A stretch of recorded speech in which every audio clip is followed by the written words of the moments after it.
Hello everyone, welcome, happy Saturday. Okay, so today we're going to make sandwich bread, sourdough sandwich bread. I want to talk to you a little bit about a few things before we get started. So I know I always mention that I make the levain the night before, and this I just take my sourdough starter and mix it with flour and water to give it a feeding. You don't need to do this if you have a really active starter. I do it to make it easier for me in the morning, so I already have it already in the bowl. And this is about 150 grams of sourdough starter or levain. And the thing is, it's actually quite a lot for the amount of bread I'm making because it's winter here and it's a little chilly. And also, I want to get this done quicker so I can show you before the sun goes down because I'm on a schedule. But it's about 30% of the total dough. It's about 30% of the total dough. And usually, uh, recipes will recommend doing 20%. Now, it really depends on the climate and your schedule. And before I keep going, this is called inoculation. I also want to write a blog post about this inoculation. The inoculation is the percent of active starter in your total dough. Usually it's around 20%. I'm doing 30% for a few reasons. One, it's cold. A little, not too cold, but it's a little cold in my house. And then two, I'm on a schedule and I want to show you the end of this. I want to show you how to shape it. And it might take a little longer it will take a little longer if I use less sourdough starter. So basically the sourdough starter, the amount of sourdough starter you put in will affect the rate of fermentation. If you put a lot of sourdough starter in, it'll ferment faster. If you put less in, it'll ferment slower.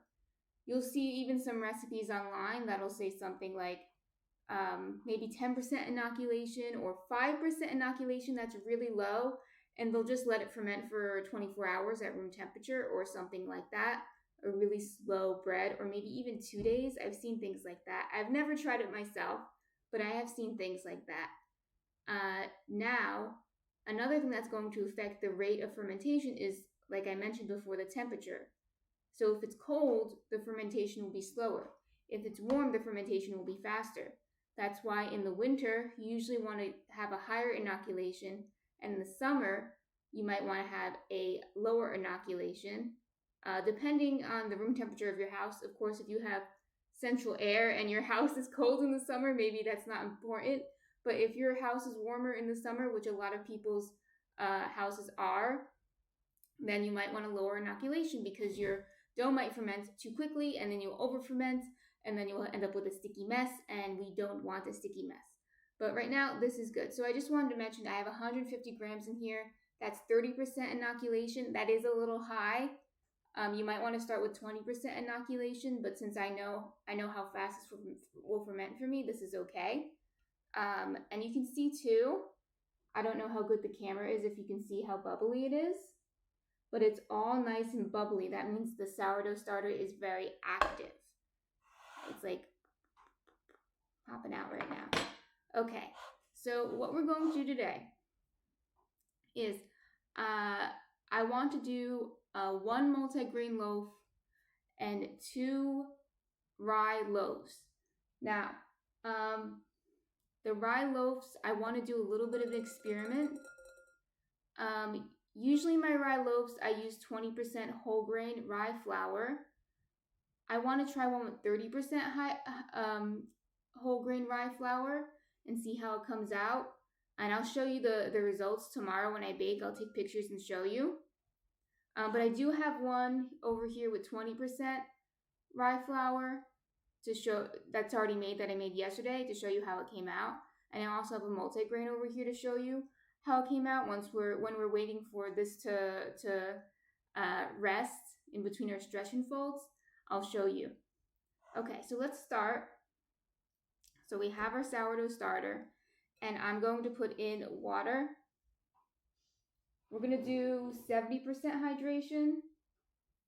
Hydration is the level of water in the dough. So I'm going to do 350 grams of water. Be careful if you're pouring like this. And this is just tap water. I know I've mentioned this previously, but I don't think it can be overstated that you don't need fancy water for sourdough. Some people, I mean, if you want to use filtered water because your water is dirty, that's fine. But some people say you can't use tap water, or you have to get bottled water or some kind of fancy water for your sourdough. You don't need fancy water for your sourdough. Don't waste the money. Use tap water or filtered tap water if you need to. That's fine. So I'm going to actually, before I mix,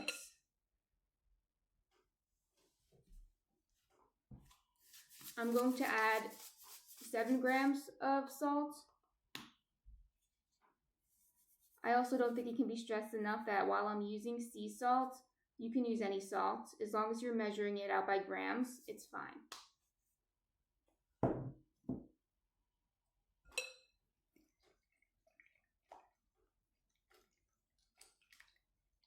Now I'm going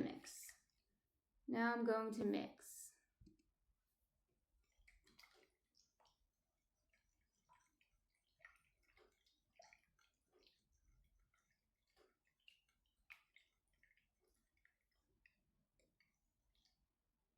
You can also put the salt.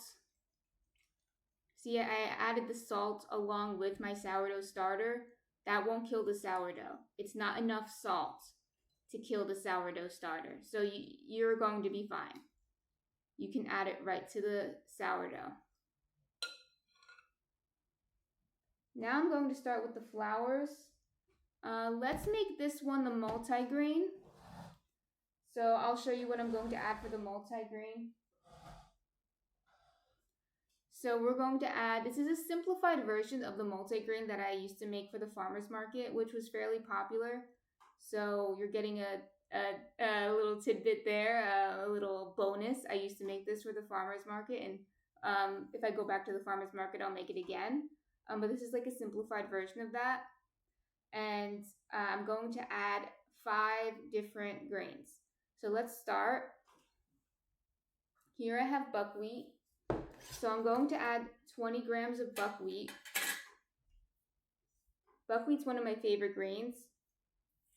It's so tasty, and you can eat it. I added a little bit too much, but that's okay. You can eat it like this. It's roasted. It comes roasted, and it's just really good. I really love buckwheat.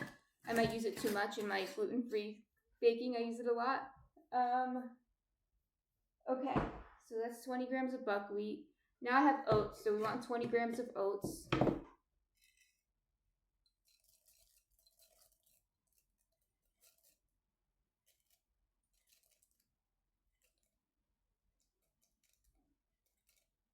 we go.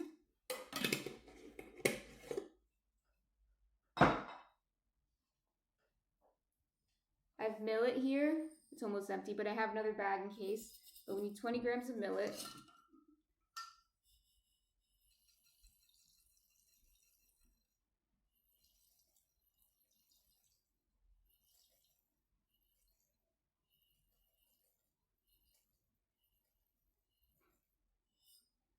So now it should read 60 grams.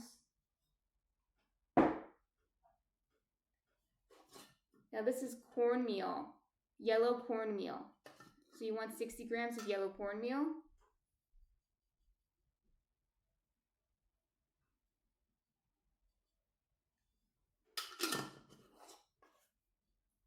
And now you want 60 grams of whole wheat.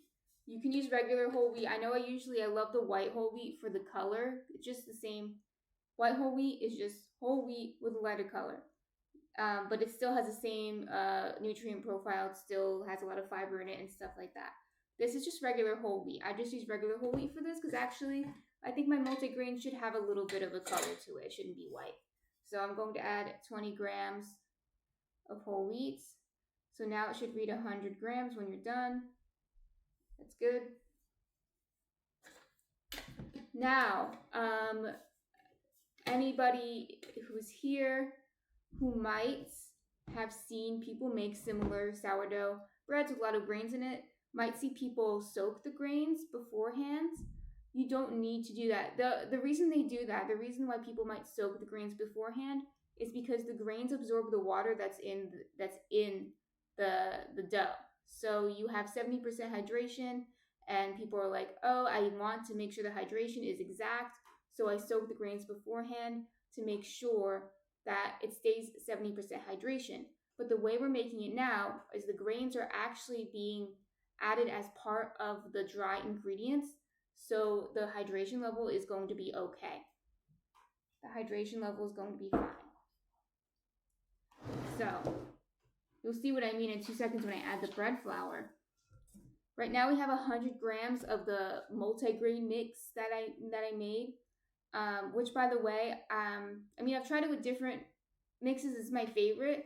But if you have, for example, you don't like buckwheat, you can replace it with another grain. Maybe even quinoa would work. I've never tried it myself, but I'm sure quinoa would work, or other grains would work. So you can be creative with this. So we have 100 grams right now of the multi-grain mix.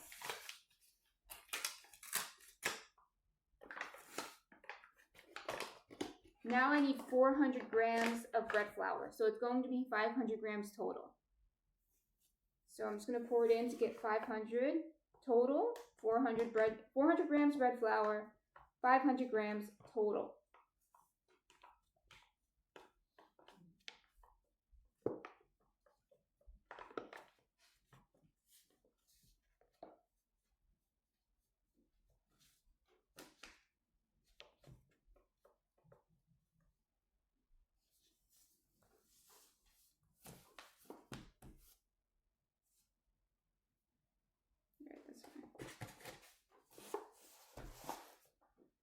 All right, so now we're good. We're just going to mix it.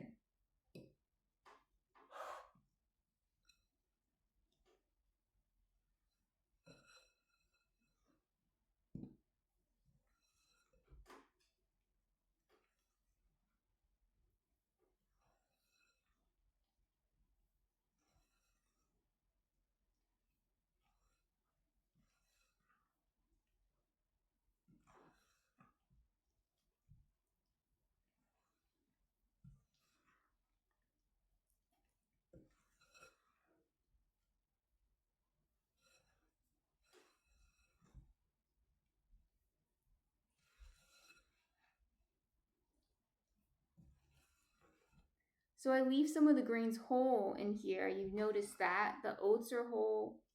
The buckwheat is whole. The millet is whole. This gives the bread a little bit of a crunch. I really like it. I don't know how to explain it. It's not like a crunchy bread or anything, but it has some texture to it. And it's very soft, which I'll show you in a minute. The bread comes out so soft and so fluffy. If you saw my short that I posted yesterday, I just posted it last night, so you might have not seen it. But if you did, you can see in the beginning, it's the rye bread, but it has a similar texture. I'm touching it in the beginning to show you how soft it is.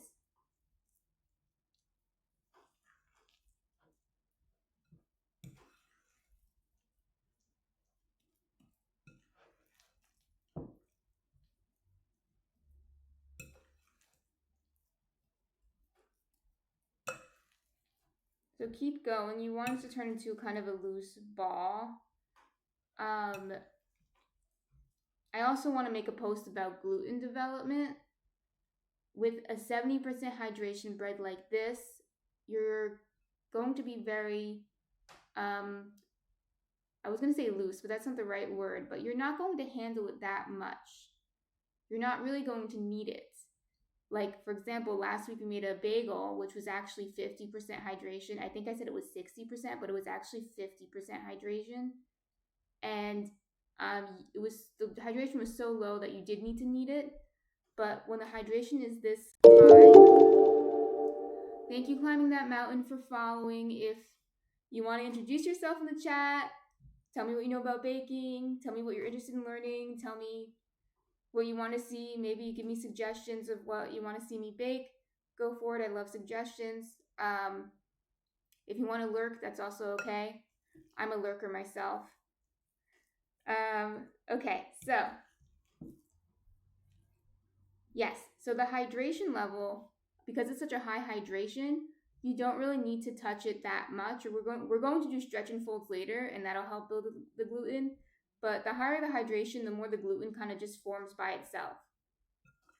Which is why I don't make, well, I guess these are technically no knead because you don't really need them. But maybe a few years ago, I guess they're still kind of popular, right? The no knead recipes I'm referring to. The no knead recipes a few years ago were very popular. And the reason they were no knead is because the hydration was so high, much higher than 70%. They were like very sticky doughs, which I prefer. I have a clip about how I don't like high hydration doughs. 70% is the hydration I prefer. Any higher than that, I don't like it as much. I think it's hard to handle. The highest, I think I go like 80% maybe for focaccia. And also I go higher for if you add a lot of whole grains, like more than, this is only 20% whole grains. But if you add like, I've made like 100% rye before, which I'll can stream that too, 100% rye. And that needs a lot of hydration just because the rye is such a thirsty flour. But other than that, you know, I like to stick to 70% for my doughs. But yes, so this is good the way it is right now. And when we come back to it, you can also gently knead it. Sometimes I do that, but this looks good. I'll keep my hands clean for now. See if you can see.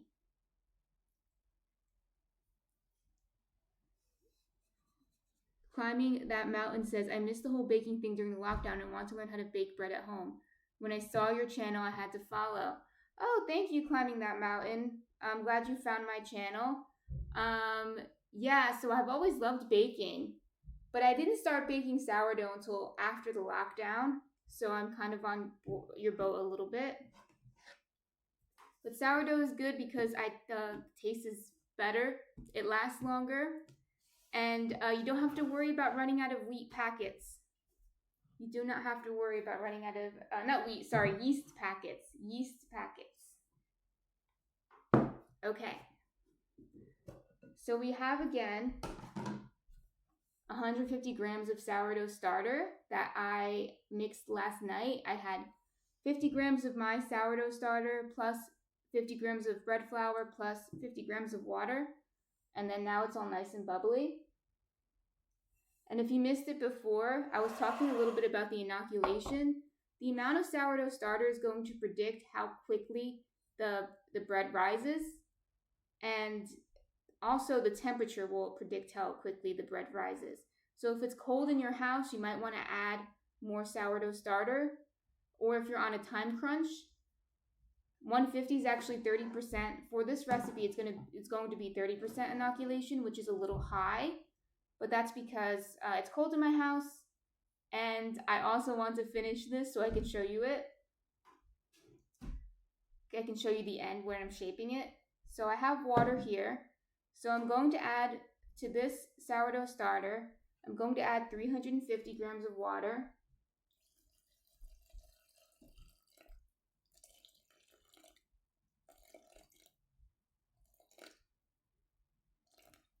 This is just tap water. And now I'm going to add 7 grams of salt.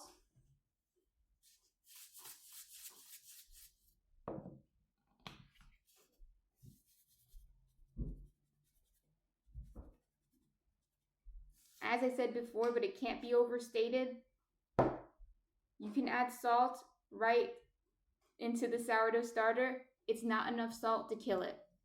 I guess if you gave it a salt bath where you just took the sourdough starter and just threw it in a batch of salt, maybe it would kill it, but this is not enough salt to kill it.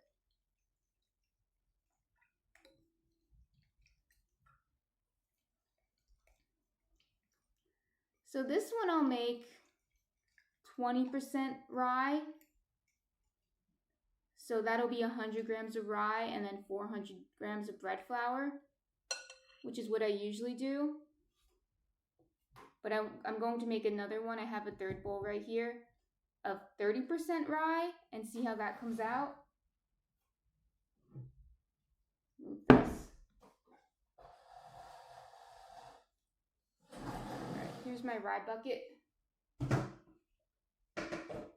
Okay, so we need 100 grams of rye.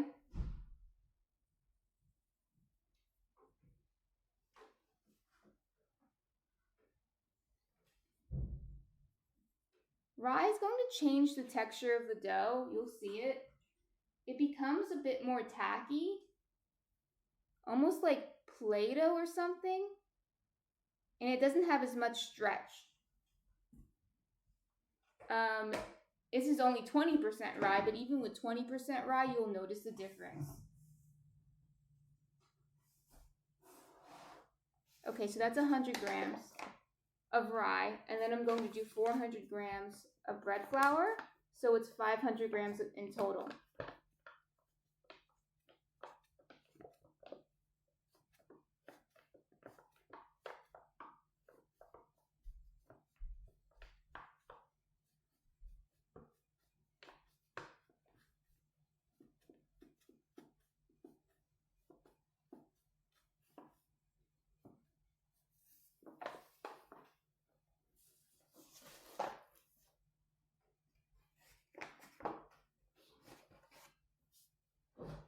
And then we're just going to mix it up.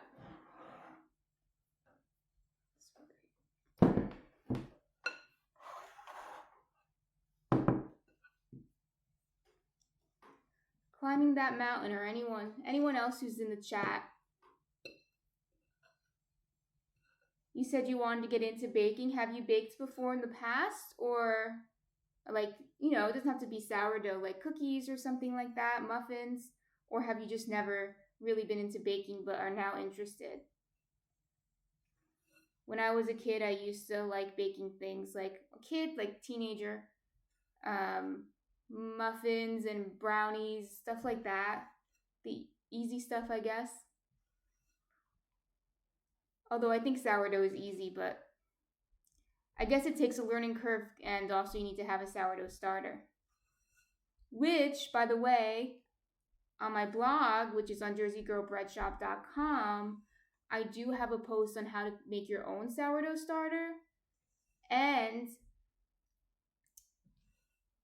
if you think that's too complicated, I know you can get sourdough starter online, or if you have a friend who has some, borrow some from them, because it lasts indefinitely, right? So once you have it, you can multiply it, you can give it away. It lasts indefinitely. So climbing that mountain said only little when I was a kid. Actually, my dream has always been to open up a pie shop. I didn't have access to an oven for a while, so it never went anywhere. Oh, that sounds great, climbing that mountain. Last summer, it was my first year doing this. I sold bread at the farmer's market, and I did it as a cottage bakery. So that means I did everything from home. And, it was very rewarding. It's a lot of work, though, especially from home. You might think from home is easier, but the problem is I didn't have the equipment to make sourdough at scale. And I was more popular than I thought I was going to be. I always sold out, which is a good problem to have. But, yeah, I mean, it's, I don't have to walk or drive or anything, take the train to work, because I was working from home, but I was working out of my oven. I was working out of my fridge. I was working out of my kitchen, essentially. And I didn't have the space or the tools to really bake at scale, and that was the main problem. So I was always running out of products, always selling out. But that's awesome. That's your dream. What kind of pies do you like to make? I like apple pie and pumpkin pie. I like the classics. But I've also made things like cranberry pie, because I love cranberries.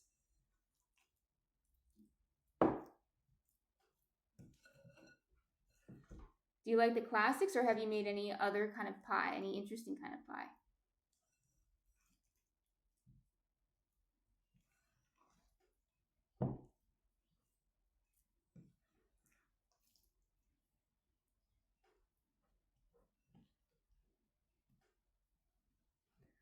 Climbing That Mountain said, I've always wanted to make fancy ones but never had the chance.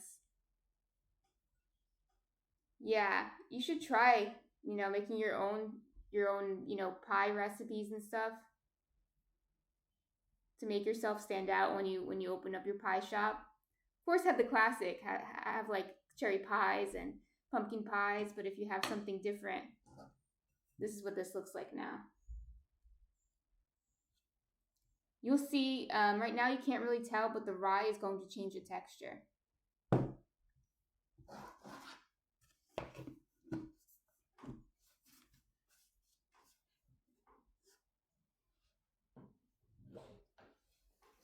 Okay, so now I have the same thing, 150 grams of sourdough starter.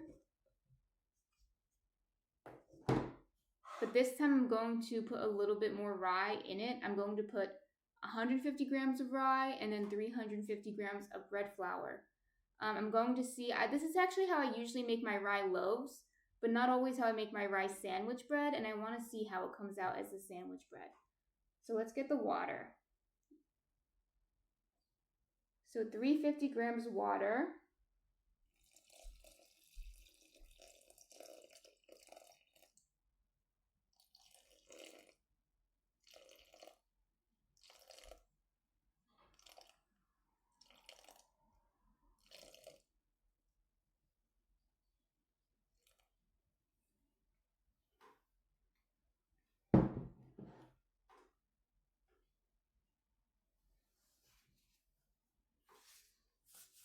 Something that I think is kind of difficult for me, and climbing that mountain, you might be better at this than I am, is the pie crust. I guess it seems so meticulous to me because I guess you have to have everything the right temperature, and you have to make sure you're using the right fats, and then sometimes you have to par bake it, which is kind of I know how to do it, but it's a whole process. Climbing That Mountain said, when I go to pie shops and bakeries in my area, they're all pretty plain looking. You never see purple meringue or something like that. It's really cool that you have been running a cottage bakery. How many loaves would you make in an average day? Oh my. So I could fit 5 loaves in my oven at once, and that was playing oven Tetris. Okay, I'm going to add 6 grams of salt into here. So that was playing oven Tetris. So what I would do was I would make 4 bakes in one day, but also I would make, I think, 2 bakes the previous night. So I was making 6 bakes. So that is 5, 10, 20, it's 30. 30 loaves. 30 loaves was what I would do. And then I would also bake zucchini bread and pistachio babka on the really busy days. I stopped doing that towards the end because I was so worn out. But in the beginning, I was making 30 loaves and then 2 loaves of zucchini bread, and then 2 loaves of pistachio babka. So that's what I was doing. Which, for a bakery with a big oven and a crew, that's nothing. They would make hundreds of loaves a day. But for my oven didn't like that. My oven didn't like doing that. We were actually looking to get an physical location last year, but that fell through. So hopefully soon we'll get one. We're thinking we're going to wait a little bit longer and kitchen. I don't know climbing that mountain if I had any kitchen incubators. As a cottage bakery, we weren't allowed to use like an outside kitchen. At least, I mean, maybe we could have, but that's not what was written in the New Jersey law. But I don't know. We're hoping to save some money and hopefully buy a place instead of renting, because I think the problem really was with the landlord changing the parameters on our location a lot. in terms of the rent and the taxes we would pay and all of that. It kept changing. Okay. Well, that's a good question. Kitchen incubators.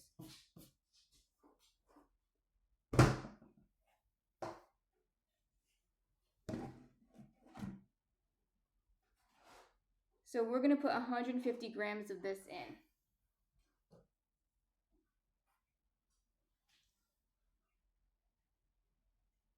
Kitchen incubators are commercial kitchens that you can rent. They can give good deal because they're trying to grow your business. Yeah, that's what I thought you meant. Yeah, I never heard it called the kitchen incubator before. I think there probably are some. But I don't know if I'm allowed to use it as a cottage baker. I have to look into that.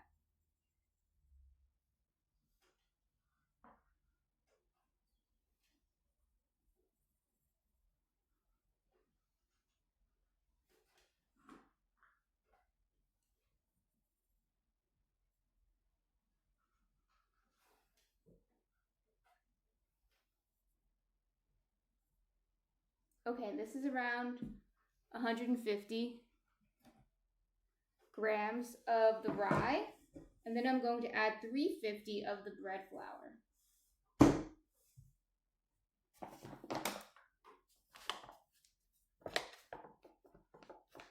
Climbing that mountain, where are you from?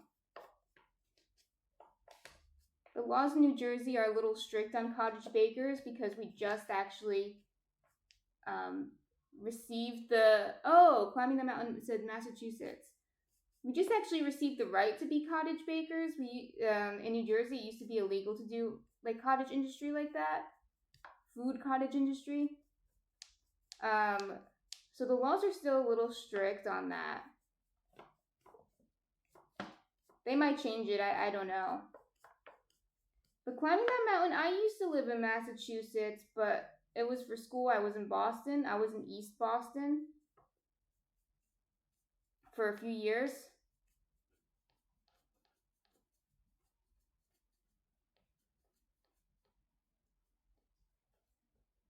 I feel like the laws in Massachusetts, I don't know about the cottage baking laws. I have no idea. But I feel like the laws in Massachusetts are also very strict, very similar to New Jersey laws. They have a lot of, legislation around a lot of different industries, building permits, liquor licenses are hard to get. Reminds me a lot of New Jersey in that regard.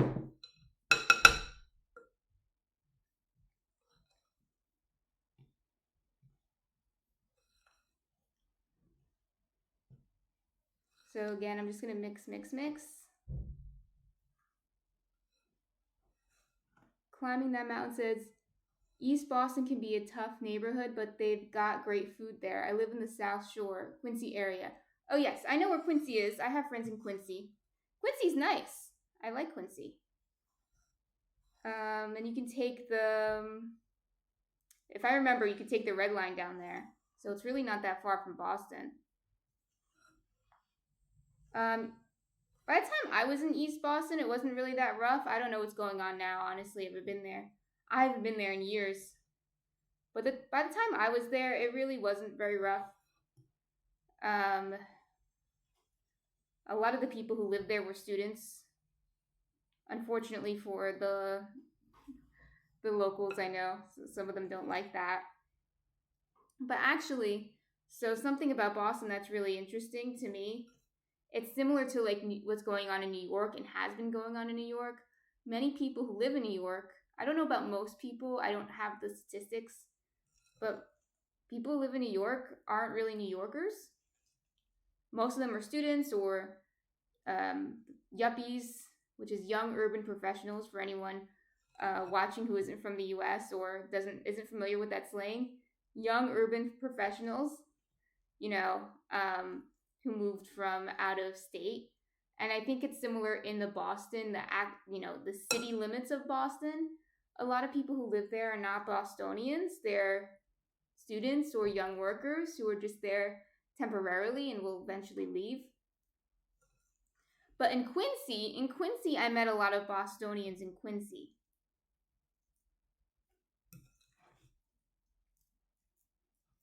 some people down there even had Boston accents. And if you went look a little up, like if you went north to Revere, there would also be people with Boston accents up there. But in the Boston proper, you didn't hear many Boston accents because most of them weren't really from Boston. Climbing that mountain says you're definitely right. We have hundreds of thousands of students. Yeah. When I was there, it was student central, and I was a student, so I was part of the problem. But I feel like a lot of the employment in Boston too is from the schools, so it's like they need the students. Students run the economy.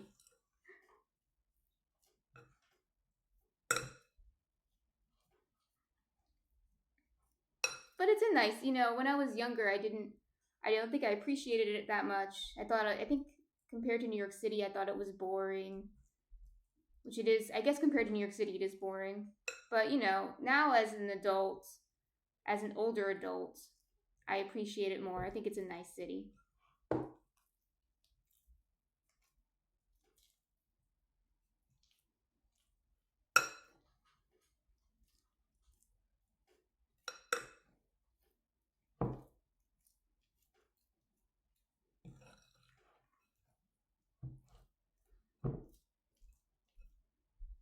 Try to get the sourdough starter all mixed in. Climbing that mountain said, New York City can be too much though. I guess it depends on what you're used to and your personality. So I actually have a story about this. So one of my classmates, nice guy. He was from New Hampshire, I think, or I think he was from New Hampshire. But either way, he wasn't from Boston. He wasn't from Boston proper, but he was close enough to drive every day to school, or whatever days he came to school, he was close enough to drive. So it wasn't that far. But anyone who's lurking in the chat, if you're from the New York area, you're going to find this funny. He was like, he thought New York City was like scary. And at the time, like now, the crime rates are going up everywhere, unfortunately. But this was years ago. At the time, New York City was very safe. I think it's still fairly safe, but times have changed a little bit. It's not in its heyday. This was probably 8 years ago.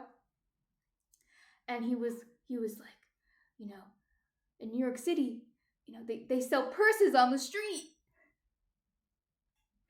Which everyone knows in Chinatown, they sell knockoff purses on the street. And that just made me laugh because that's so not, it's not scary. It's not scary. It's just a fact of life in New York City is that they sell things on the street, knockoff versions. And they actually tried to crack down on that a few years ago. And it was really, really funny.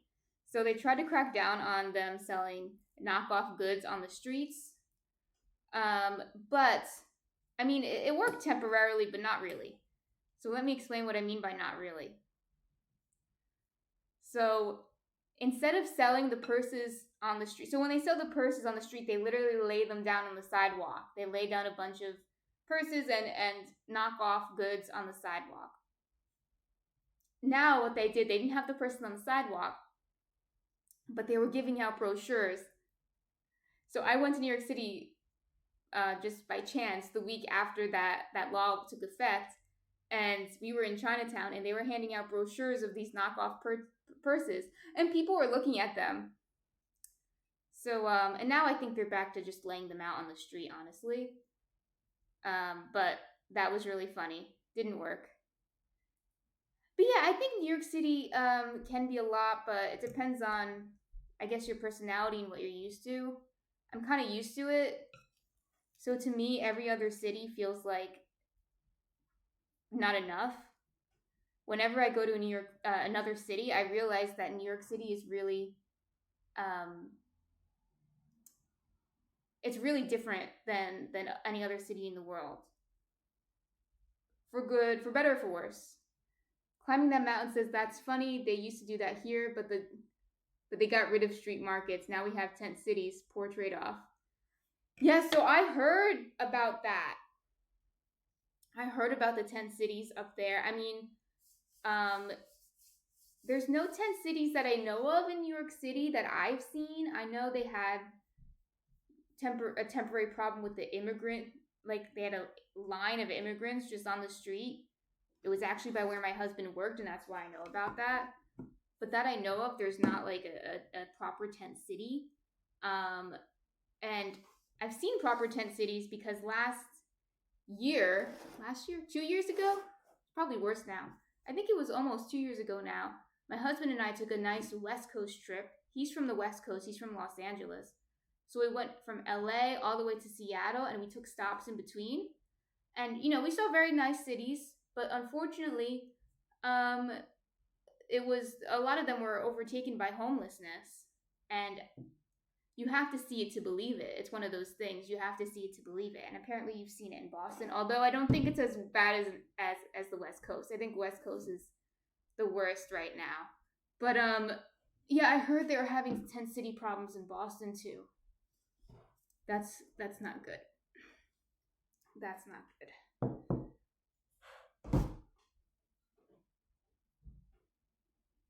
It's really unfortunate, these beautiful cities. It's happening too. Okay, so yeah, this one is the multi-grain one that we did first.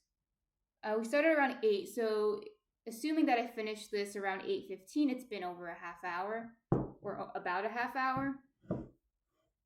So I'm going to do the first stretch and fold. So this is to build the gluten. So I'll show you. You just take a corner like that, and you pull it, and you fold it over. The first one is going to be a little messy,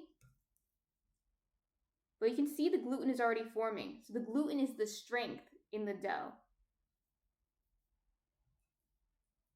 As long as you don't have celiac or some other gluten intolerance, gluten is not bad for you. And it's really, I mean, I'm working to make a gluten-free sourdough. I mean, I've made it before. I just wanted to be better. I've been working on this for like a year, on and off. But really, gluten is really what holds the dough together. So when you make something gluten-free, you gotta add all those other things to replace the gluten, like psyllium husk. Some people add xanthan gum, things like that, because the gluten is very important. It's not just a side product of the bread or something that happens to be in the bread. It's kind of what makes the bread. It makes the bread stay together. So you can see the gluten is forming pretty nicely.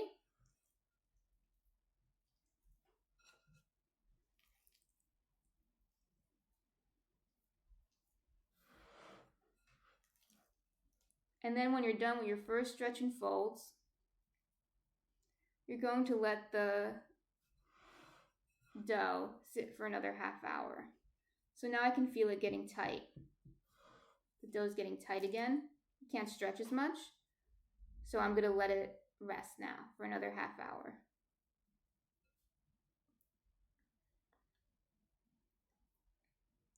Another thing is, before I touch the dough, I have the water here. There's actually not that much left in here. But I wet my hands before I touch the dough.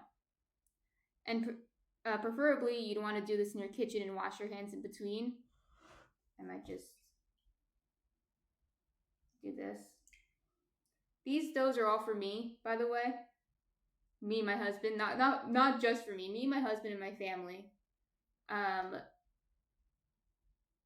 When I'm baking for the cottage bakery, I do everything in the kitchen, and everything is kept separate. And the cat's not allowed. The cat's still not allowed in the kitchen, because if I start it again, I just want to make it easier for myself to clean.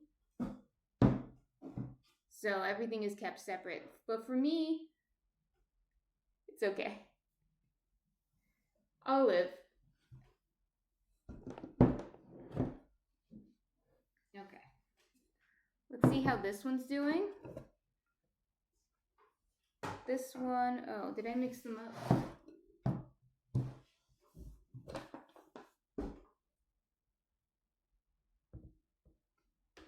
I might have, but I can tell the difference.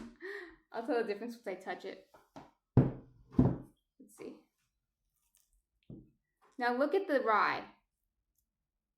It's already a different texture. You can feel it.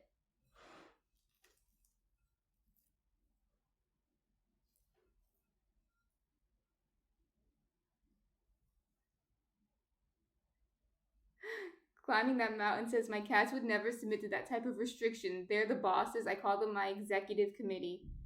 Yeah, I mean, you gotta be in charge of your house, though. Have to be in charge of your house. Yeah, he actually got over it pretty quickly. He didn't really care that much. I mean, he's right here actually sleeping. He's usually in the bedroom or in the living room sleeping. He's 15 years old, so I mean, if we tried to restrict him from the bedroom, I think he'd have he would scream his little head off because that's his favorite room. But the kitchen, he didn't mind too much. He didn't mind too much.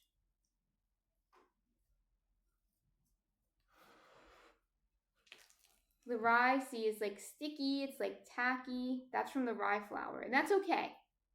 That's okay. I think this one might have been 30%. I should have marked them.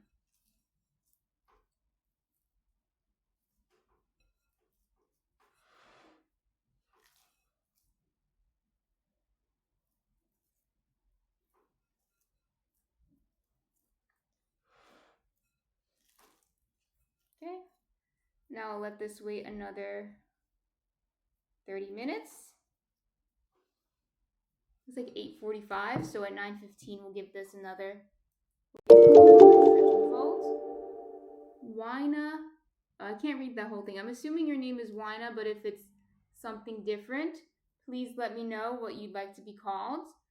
Thank you for the follow. If you feel so inclined, comment in the chat, introduce yourself, tell us what you like about baking, what you want to learn about baking, if you're new to baking, if you're an expert baker, if you're a professional baker. Let us know if you feel inclined.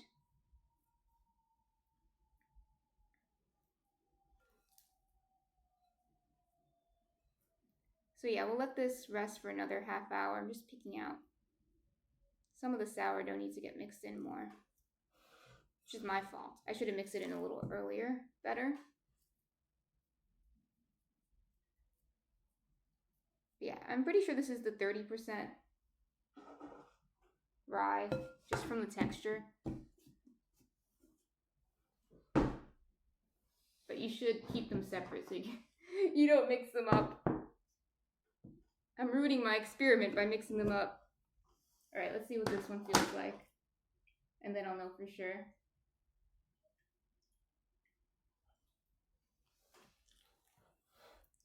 Yeah, that one was the 30%. This one, see, it has a little bit more of a stretch to it. So this is 20% rye. I said before that I've made 100% rye, which is common in Northern Europe to make 100% rye. But the texture is much different. It's very soft, but it's not fluffy. It's wet and maybe even a little crumbly. But for anyone who's had it before, you either love it or hate it. I really like it. A lot of people don't like it. But it's really good. I can eat it by itself because it has a very bold flavor. It's very sour. I don't know how to describe it. It's rye. It's sour. It's bold. It's a little moist. It's so good. But what I was trying to say is that the texture when you're kneading rye or when you're for 100% rye, you can't even really do stretch and folds. You just have to go in and knead it because it's very dense and it doesn't really stretch. This one stretches like that, but 100% rye wouldn't because it doesn't have a strong gluten network like the bread flour does. The bread flour is giving this dough a strong gluten network. And that's why, for the most part, the rye that you're going to find at the store, usually it's called deli rye or Jewish deli rye. It's usually mixed with bread flour. This 20% one is similar to the Jewish deli rye. That's what makes it fluffy and easier to mix.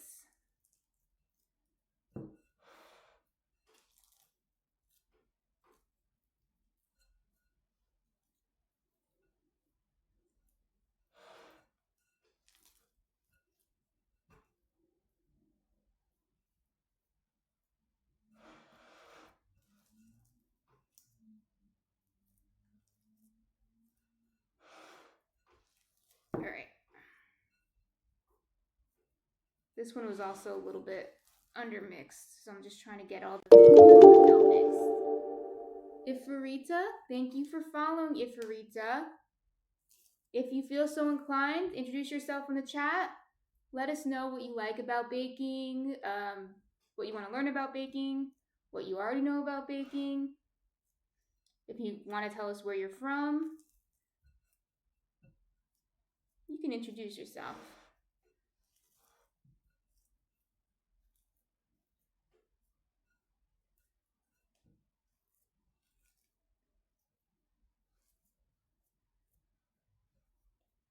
All right, so now it looks like this. It's a little ball. So this is the 20%, so I want to keep this separate so I remember.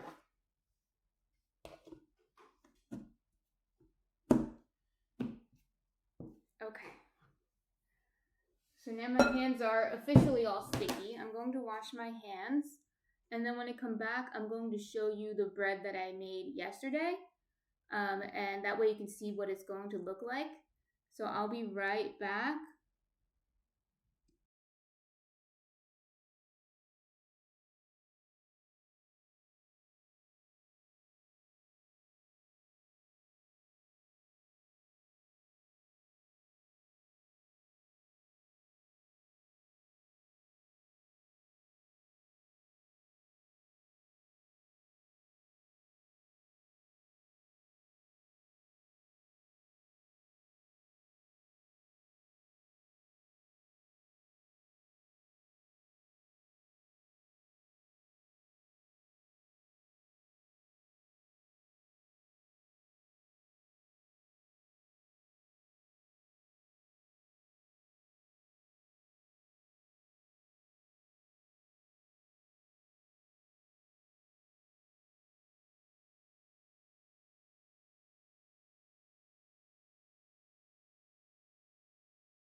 Okay, so let's look at the bread that we made yesterday. So this was the rye. Ifarita says, hello, Elisa. I'm new into baking. My husband bakes a lot, but I like cooking, but I love bread. Yeah, I love bread too, if you can't tell. But, so you're new to baking, your husband bakes, but you like cooking. So what do you like to cook? What do you like to cook? Okay, so this is half of, actually, it's not even half. It's like less than half of the rye.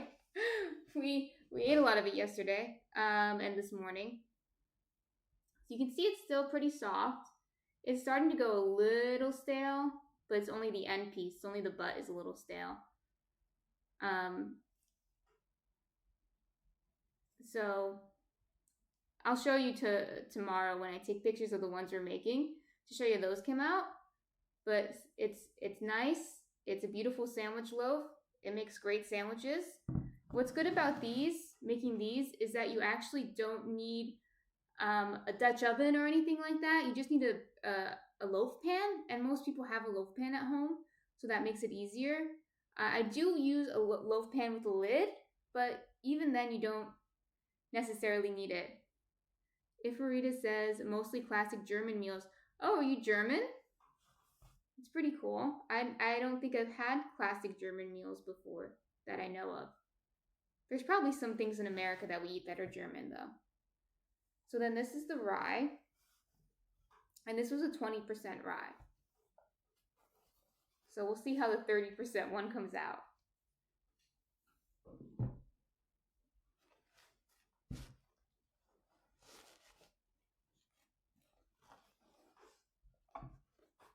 Oh, this one's still really soft. This is the multigrain, and I'll show you. I have the other half.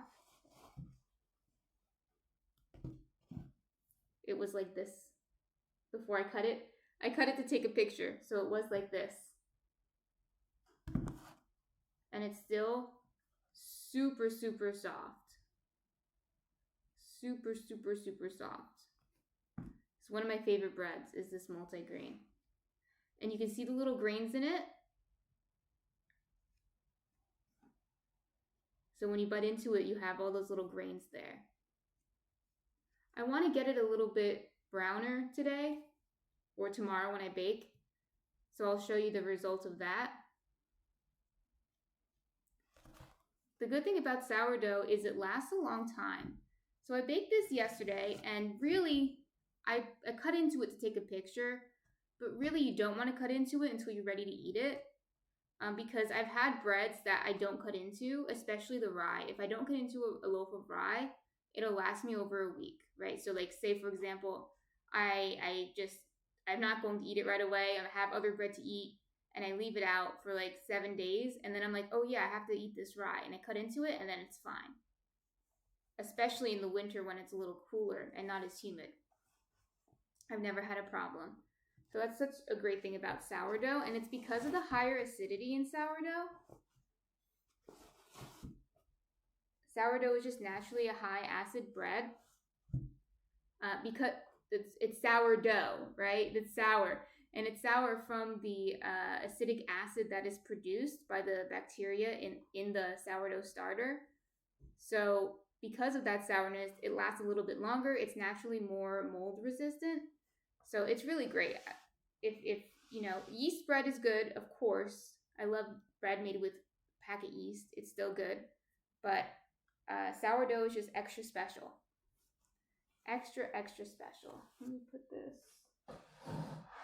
over here. And I put them in the cloth bags. That'll help make them last longer. But if you're worried that you're not going to finish it in time, you can slice it and put it in the freezer. In fact, one of these I think I'm going to freeze because I have too much. So I'm probably going to freeze it. So Rita, what does your husband like to bake? Does he like to bake bread or does he like to bake sweets or both? I know Climbing That Mountain likes to bake pies. And I mentioned, I do like pies, but something that gets me about pies is making the crust. I feel like it's so meticulous and I feel like I never get it quite right. But Climbing That Mountain must have that down.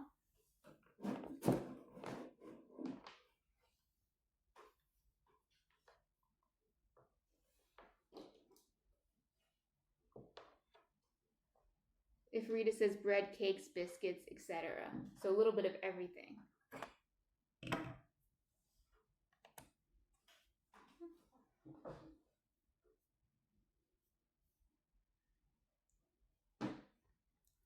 Does he make like decorated type cakes, like those big nice cakes, or he just makes like your standard cake? I know last week I made miso banana bread, which then I had a conversation afterwards, and I'm pretty sure I said this a few times, that banana bread is cake.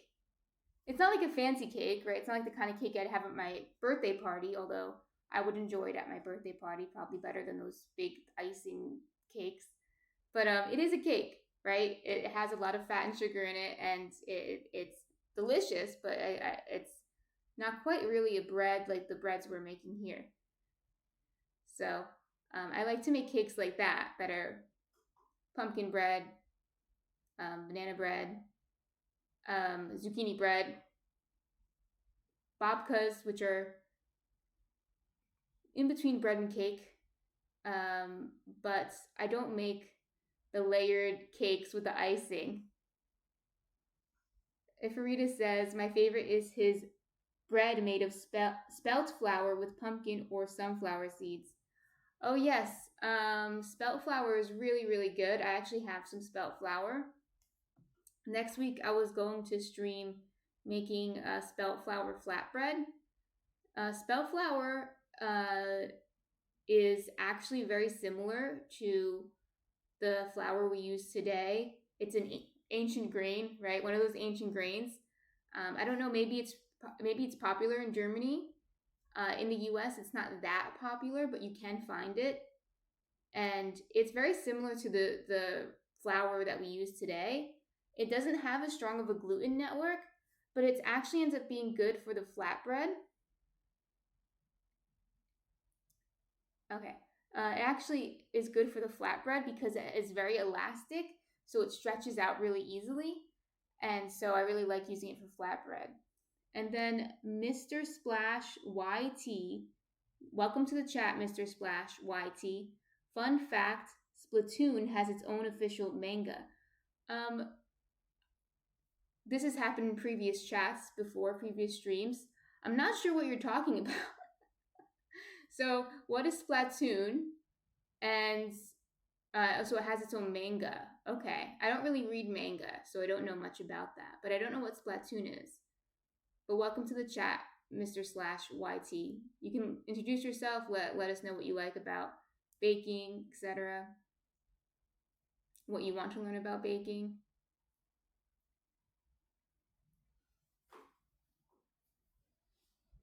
So yeah, I like making breads, including the sweeter breads. I like making cookies and things like that.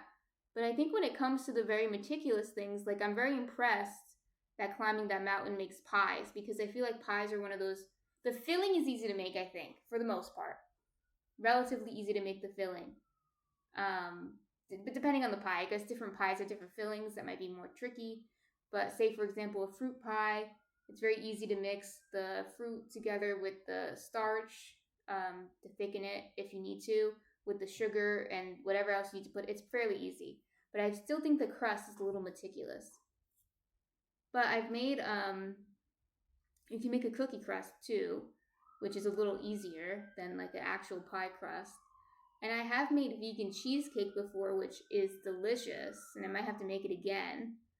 I might have to play around with the recipe. I usually use store-bought vegan cream cheese, but I'm wondering if I could somehow skip that just to make it a little cheaper to make. But it's delicious. I love the vegan cheesecake I make with the cookie crust. It's still a little meticulous though. If you take it out of the oven too soon, it cracks on the top. Usually I put berries on top so you don't see the cracks, but yeah, it still can get a little meticulous.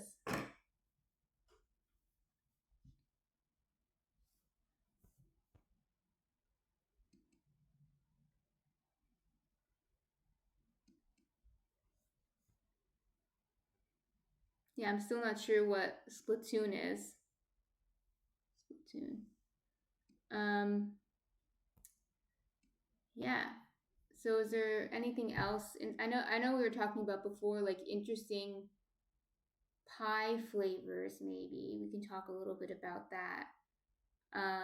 I know I said before, I made a cranberry pie, which is a little sour. I'm sure whoever's familiar with cranberries knows that they're a little sour. They're kind of like, they're not quite like gooseberries, but I don't know if Arita has cranberries if she lives in Germany.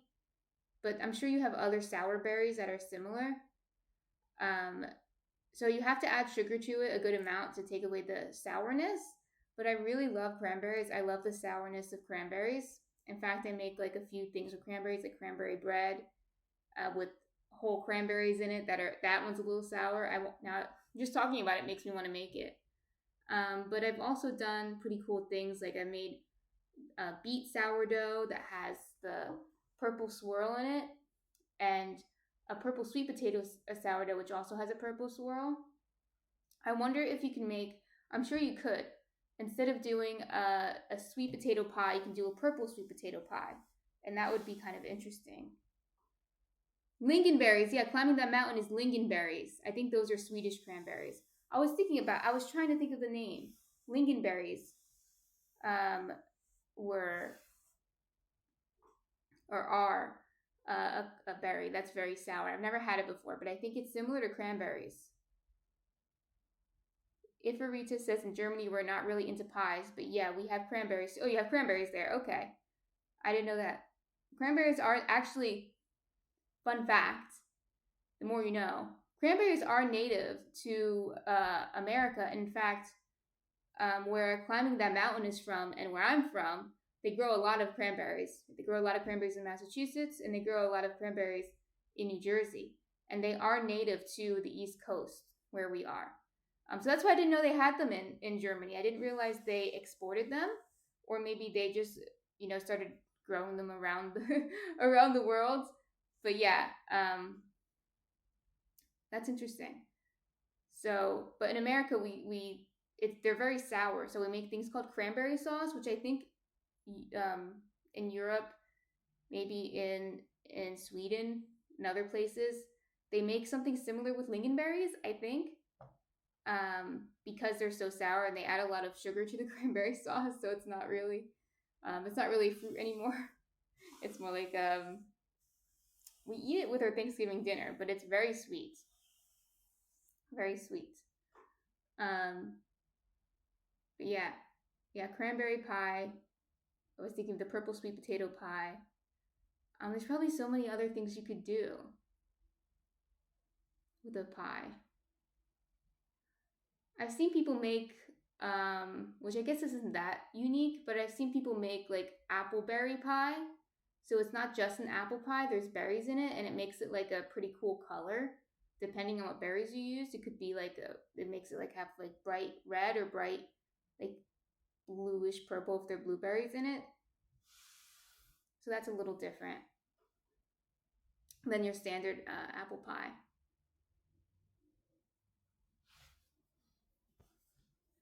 But yeah, I'm surprised you guys aren't climbing that mountain says that's a good idea.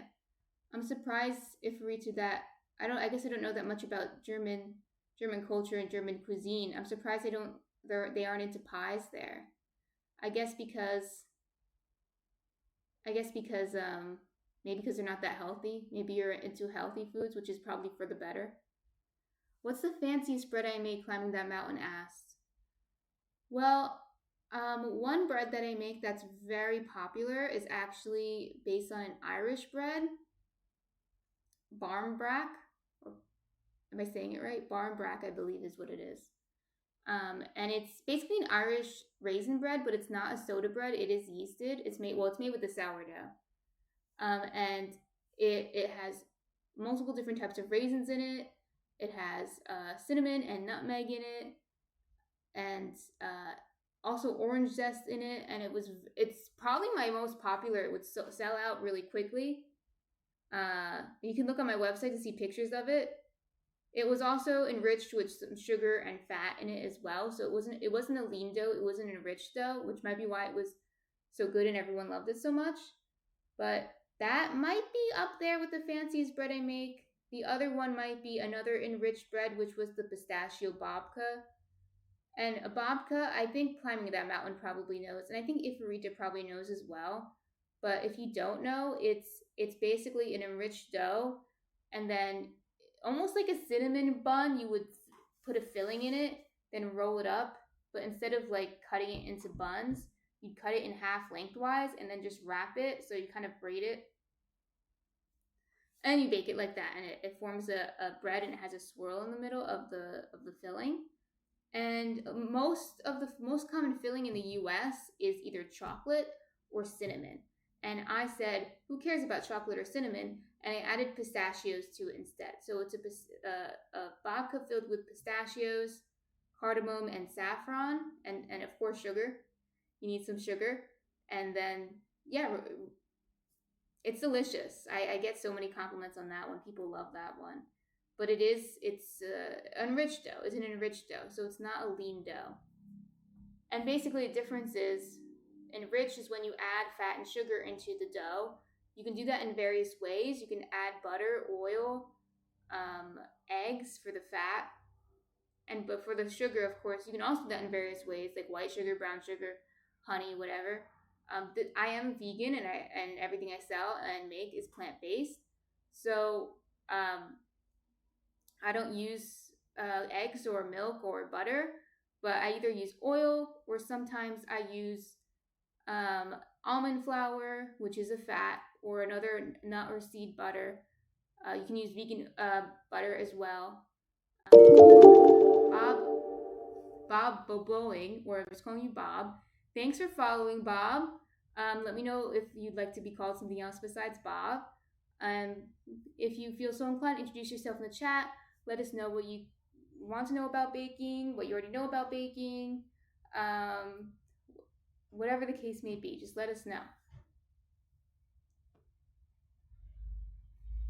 So climbing that mountain says the barn brack looks cool. The pumpkin sourdough is a really good idea too.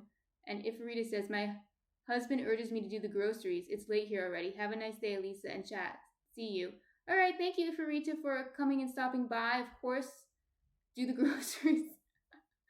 Don't procrastinate because you're chatting with me. That would be a silly idea. So please go do the groceries.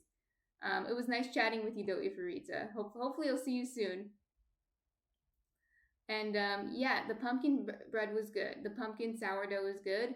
What I do with that one is I add pumpkin to the dough, but I don't really add any spices. So you could use it for a savory dish as well. It doesn't have to be sweet. So I had two different pumpkin breads. I had the pumpkin bread that was like a sweet pumpkin bread, and I had the pumpkin sourdough. So they were two different doughs.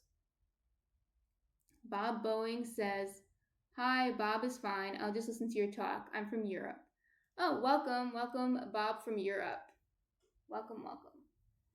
Okay, let's see what we have. That was a 30%. Let's start with, I'm going to do the second stretch and folds. I'm going to start with the multigrain. I'm actually going to add a little bit of flax at this stage.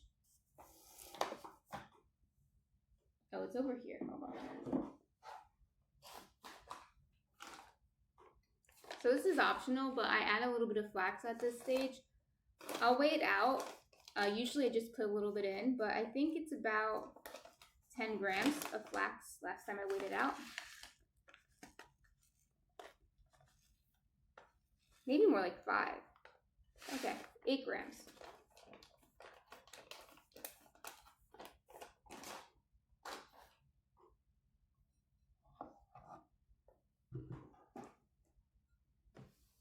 And then I'm going to do my second set of stretch and folds. So welcome, Moonberry. Hey, Moonberry, how are you? You can let us know if you feel inclined, what you want to know about baking, what you already know about baking, if you're a master baker already. I know some people come in the chat and might know more about baking than I do, and I'm always very impressed. So now I'm going to do my stretch and folds. So you see, I stretch it until I can't anymore, and then I fold it over. And then I'm going to do the same with the next corner. And this is also going to incorporate the flax seeds.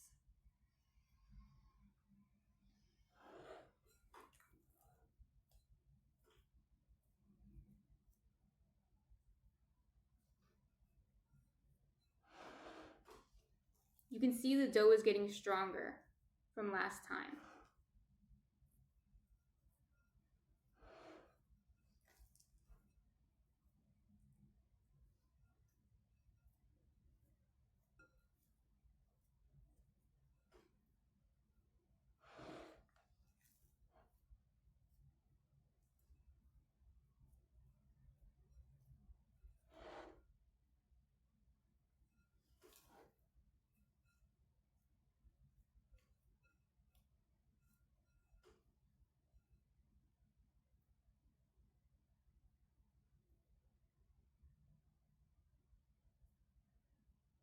So now it looks like this little ball.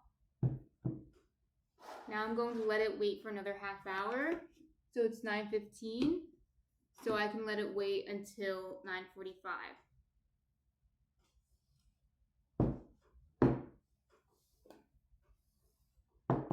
And I wet my hands before touching the dough because the dough is a little wet, and it actually makes it easier to touch the dough if my hands are also a little wet. It makes the dough less sticky. So this one is our 20% rye. I separated them this time so I can tell the difference. This is also very strong dough, right? You can see that it's strong. It's stretching up pretty nicely.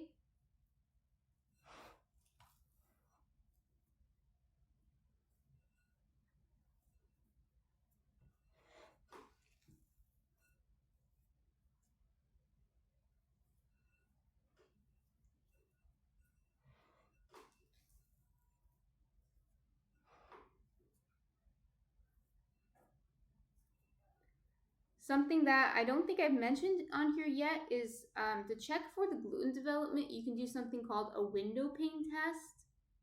Now, a window pane test is when you stretch out the dough as far as you can until you get it so thin that you can see through it. That's why it's called a window pane test. So you stretch out the dough, you get a piece of dough that's so thin you can see through it. And if it doesn't break, that means the gluten is well developed. But if it breaks, that means the gluten needs some more developing. So let me show you. I think the window pane test might pass it.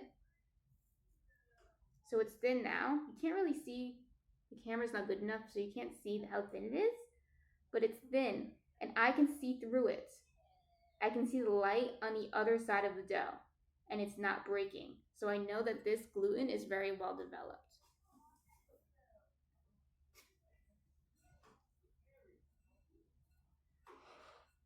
Now I might do the same thing with the next dough and show you the difference, because the next dough, because it's 30% rye, it might not work. So we'll see. We'll show you the difference. Okay, so now we have this into a ball. So again, wait another half hour for this to do a third stretch and fold. Oh, I was going to add I'll do it next time. Let me get it here. So yeah, I forgot to add the caraway seeds. I love rye with caraway seeds, but I'll add it with the next stretch and fold. It'll be okay.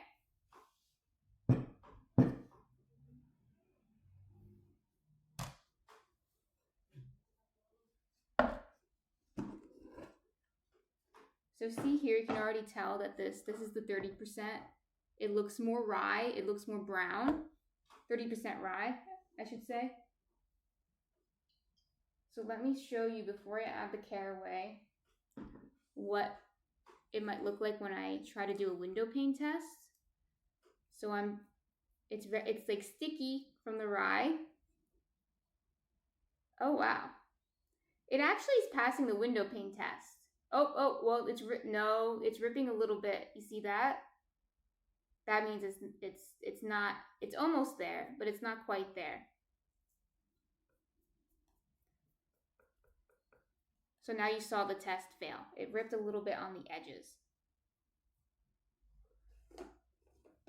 I'm going to add about 8 grams of this.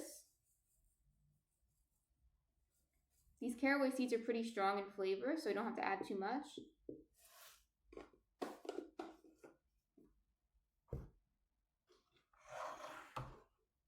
And let me complete the stretch and folds.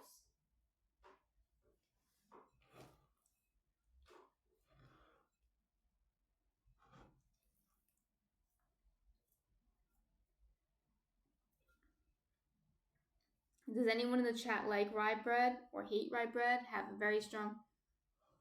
Does anyone have a very strong reaction to rye bread? I love rye bread. It's one of my favorites. It's just a classic for sandwiches. There are seagulls outside that... Oh no, they're geese. Oh, they must be migrating. They distracted me. It's like a kid when they're at school and they're staring out the window, getting distracted. But yeah, I love rye bread. It's a classic for sandwiches. It has such a good flavor.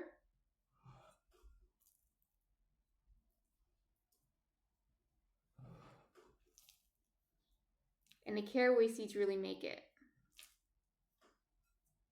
Really, really make it. Around here, and I think where climbing that mountain is too, it's sometimes referred to as deli rye or Jewish deli rye. That's because a lot of the Jewish immigrants, the Eastern European Jewish immigrants that came in the earlier part of the 20th century, opened up delis, and bakeries too. There were like Polish bakeries, and they would sell rye bread.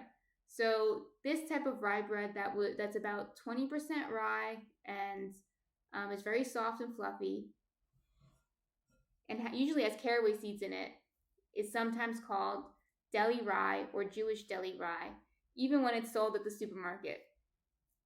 I don't know how common that is anymore, but when I was a kid, that's what the packages used to say on the bread. Even the bread we bought at the supermarket. Okay, so we got this good.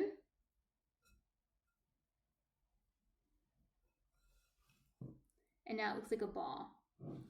And like I said before, for those of you who weren't here yet,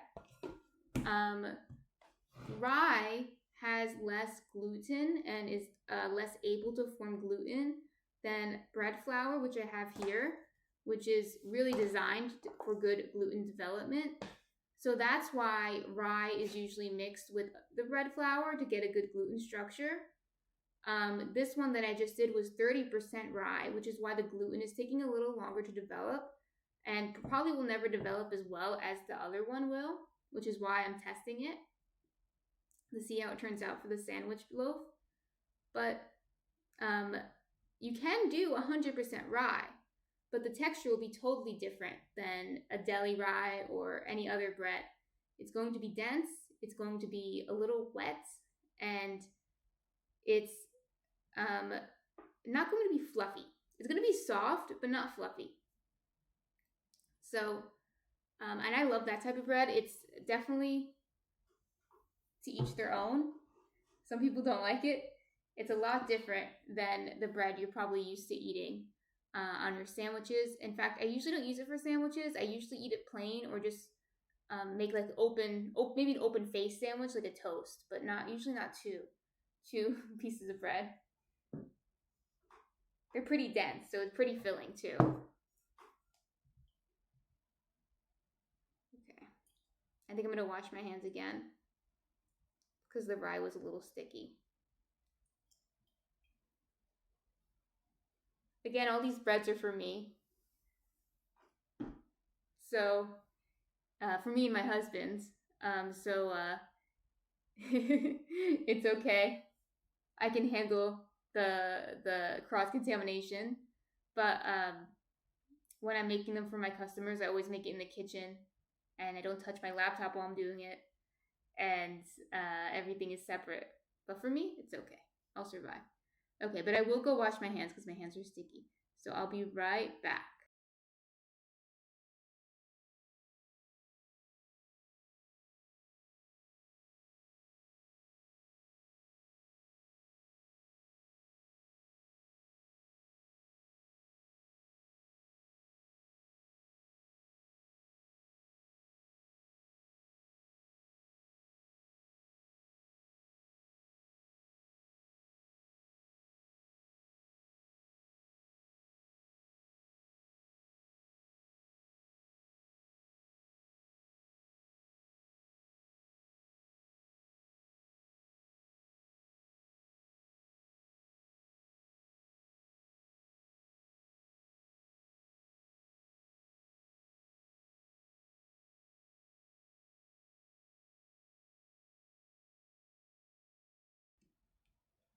So how was everyone's week?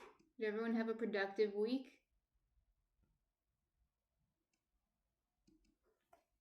I think it was supposed to snow over here today, but I'm not sure if it's going to. Bob says, I like rye bread. The darker the better. I often eat too much of it, but I don't do it myself because you can get fresh from the home bakery at the store. Yeah, Bob, you're from Europe, so I guess you're spoiled with the bread over there for the most part. And Bob says, the darker the better. So yeah, dark rye is good. Yeah, dark rye is good. I remember when I was this sounds tangential, but I'll get to it. When I was in France, which it was over 10 years ago. I was there studying abroad when I was younger, and I was already a vegan or was like transitioning to become a vegan at the time. So I ate a lot of bread while I was there because they didn't really know what vegans were, and um, the bread's really good. Basically, in France, the bread's really good. But I also used to get from the bakery this really dense rye bread that Bob is probably talking about. And it was, termed like a German bread in France. It wasn't considered a French bread. But my host was also German. Obviously, she lived in France and she lived in France for a long time, but she was originally from Germany. And she was like, "Oh, you like that bread?" She's like, "That's a German bread." And she was surprised that I liked it because I think a lot of French people would prefer the baguettes. And probably a lot of Americans too would prefer the baguettes. But I did like the really dense rye bread. It was really good. So Bobby must be spoiled with all that delicious rye bread. Yeah. But I mean, I think the bread in America gets a hard knock sometimes, but I think that's just because a lot of Americans choose to get the cheaper breads at the store. But there are a lot of bakeries here, and it's becoming a bigger industry too. In When we went to San Francisco, which has a big sourdough culture, I guess you can call it, a big sourdough culture. We went to a bunch of bakeries there, a bunch of sourdough bakeries, and it was delicious. Even in New Jersey, there's some sourdough bakeries that I've been to and are very good. And when we were visiting LA just a few months ago, well, actually, I think it was just last month. My husband is from Los Angeles. We went to a sourdough bakery. I think we went to two sourdough bakeries that were both very good. Just to like to check it out, see what other people were doing. And it was, it was really good. So whenever people complain about bread in America, oh, bread in America is so bad. Why is that? That's not exactly true. It is true that prepackaged bread in America is what it is. It's prepackaged bread. It's going to be have preservatives in it. It's going to be enriched usually, like Wonder Bread's enriched with fat and sugar to make it even tastier. It's probably not going to be as healthy, right? But if you go to a bakery and like a bread bakery in America, depending on where you are, you can find one. It's not that drastic. Now I might be privileged because I live in an urban area, in a metropolitan type area. I live close to New York City, right? So maybe I'm privileged that way. That there is a clientele that would buy that type of bread here. So therefore, there are bakeries like that here. And the same thing is true for Los Angeles and San Francisco. But I just don't think it's as dire as people make it out to be. But if you live in some place like, I don't know, the Midwest or maybe the South where there's not that much bread. I know there was one of my followers, I don't think she's here right now. I know she lives in the South and she said it's hard to find bread down there. You can always learn how to make it yourself. That's always an option, is learn how to make it yourself. Then you don't have to complain about that. But yeah, my main point is that bread in the U.S. isn't horrible. I've had really good bread in the U.S. and multiple cities and multiple bakeries, so it can be done. Is my point. Yeah. Does anyone else have any experience trying to find a good bread where they're from? I know Bob says he's from Europe and he finds bread at the store very easily. But does anyone else have like issues with that, or it's easy for them? Or does anyone else just hate store-bought bread? I actually don't hate it, believe it or not. I don't buy it, but for example, if I go to somebody's house and they have sandwich bread that they bought at ShopRite and they make toast for me with it, I'm not going to complain about it. I don't buy it myself, but I'm not going to complain. It's still good. It's still bread.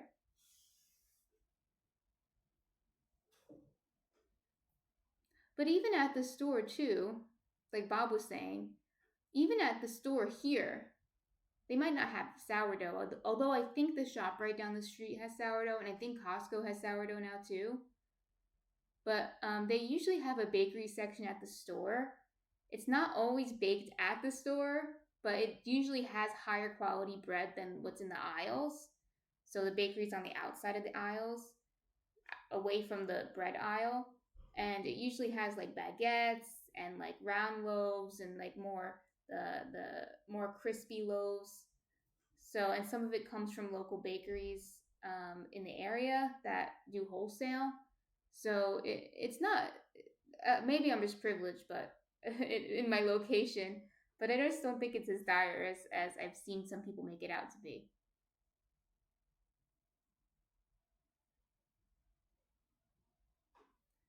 So we're actually almost at the, oh no, we still have a few more minutes. I'll wait a few more minutes before we do the last stretch. Well, I might do 2 more stretch and folds with you because we have time. We're making really good time. So I'll wait 10 more minutes and then I'll start the next stretch and folds, and then I'll do a 4th stretch and fold. You don't have to do a 4th stretch and fold. Do at least 3 until you feel the gluten is developed enough. The gluten's pretty developed on these, but I can still do a 4th one to show you, just to show you what it looks like. But my plan is, this is my, oh wow, I think it's already my 3rd week streaming. I think I have the schedule already planned like perfectly. When I say perfectly, that's not the right word, but I think I have the schedule planned pretty well.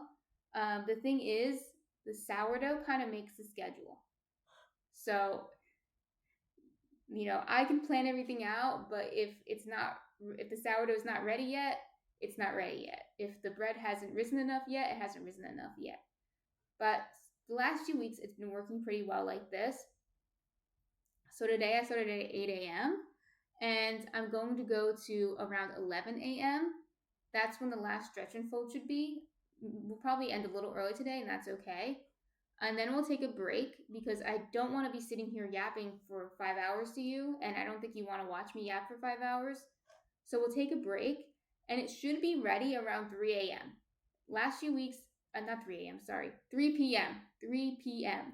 The last few weeks it's been ready around 3 p.m., and then I'll show you how to shape the dough. And we'll be on for maybe, I put it in the schedule as 3 to 5. We might end it a little earlier than that, depending on who joins us and what we chat about, but that's how I have it in the schedule. So for Saturdays, I'm going to try to do 8 to 11, take a break. Last week during my break, I did my taxes, so trust me, you're not missing anything. And then 3 to 5, we're going to come back and I'll show you how to shape it. If you're not here, like, I understand everyone has lives. Like, I have a life. You guys all have lives. If you're not here for the shaping, it gets posted on Twitch, and then I download it and post it on YouTube. And my YouTube is at Jersey Girl Bread Shop. It's linked on my Twitch as well. So if you really want to see it and you miss it, you can rewatch it. It'll be available to you. So it's okay. It's okay if you miss it. So yeah, that's what I'm planning to do on Saturday. And then on Wednesday, although this Wednesday I'm going to skip it, but on Wednesday I've been doing like a midweek toast, I call it, where I just eat lunch with you guys and chat for about 2 hours, and that's from 1 p.m. to 3 p.m. I'm going to skip every 4th Wednesday, or I think that's what I said. It might not end up being every 4th Wednesday, but I'll explain. I'm going to skip every last Wednesday of the month, which is next Wednesday. So I'll be on the first 3 Wednesdays, and then I'll skip the last one. And then if there's 4 Wednesdays in a month, which doesn't look like it's going to happen for a while, so probably won't be a problem. But if there is, then I'll just do I'll just do the same thing where I'll do the first 4 Wednesdays on, and then I'll skip the fifth one. But it looks like most months only have 4 Wednesdays. Yeah, so that so far is the plan for now. We'll see if I want to add another day or maybe something, add some more time if things are going really well. But I also want to have some time to also I work and I want to work on other social medias like my YouTube. I'm a YouTube girl. I grew up on YouTube and I'm more familiar with it. So I kind of want to work on making some YouTube content. It'll be good short form content too because these streams are a few hours long, but I want to have a shorter video to show you how to do what we're doing here.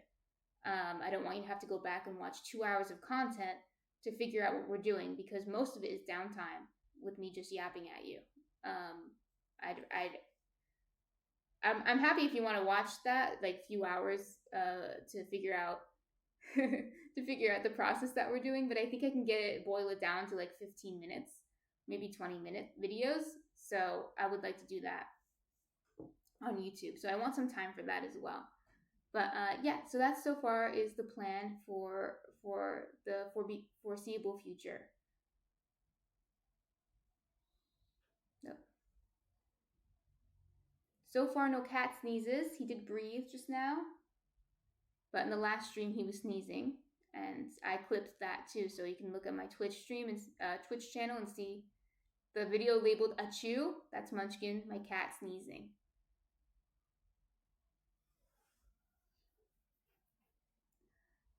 So, anyone in the chat, how's everything going where they are? You guys have any big plans? Any interesting events? Any weird weather systems, I guess? Weather patterns. I was saying earlier that I think it's supposed to snow today, but I don't think it's going to. I don't know. I look at the weather and I'm just like, it says snow, and I was surprised. And it does look like it could snow. Like the sky is white. Like if anyone lives somewhere where it snows, you know how it looks when it's about to snow. It looks like it could snow, but I don't know if it's actually going to. So I'm waiting on that. I'm waiting to see if that happens. But other than that, I mean, everything's pretty good on my end. Many of you know that I work as a teacher, as an English teacher. Last stream, I had someone recommend that I do like a bread. Well, they asked if I did any like English teaching videos, and I kind of thought of the idea of maybe 1 week doing like a bread and I don't know what to call it. I have to come up with a cool name for it before I do it. That's most important, right? Come up with a catchy name. But do like a bread stream, but also in the break, because we have a lot of breaks, we could do like a grammar. We could do like grammar in between. And I'm a grammar nerd, so that sounds fun to me, but I don't know if everyone else would like that. So let me know in the chat. Let me know if you're interested. If we have a lot of interest, and once I see that there's enough interest, I can do something like that.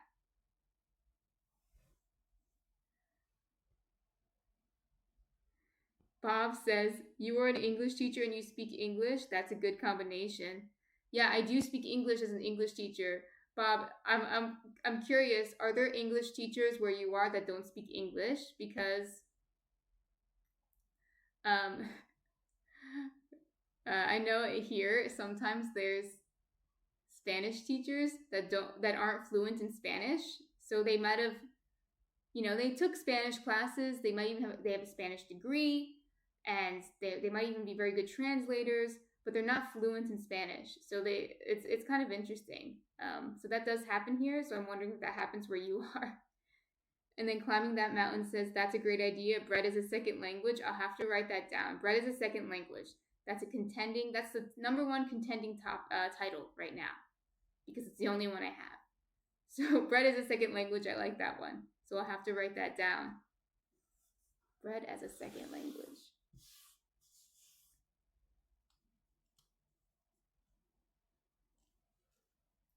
So I'll start doing the third stretch and fold soon.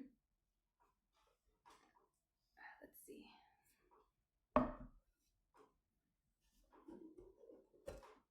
Yep, okay. Here's the multigrain.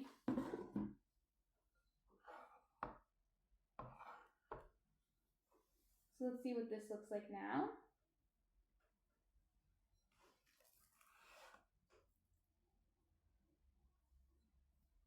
Very good. Very strong.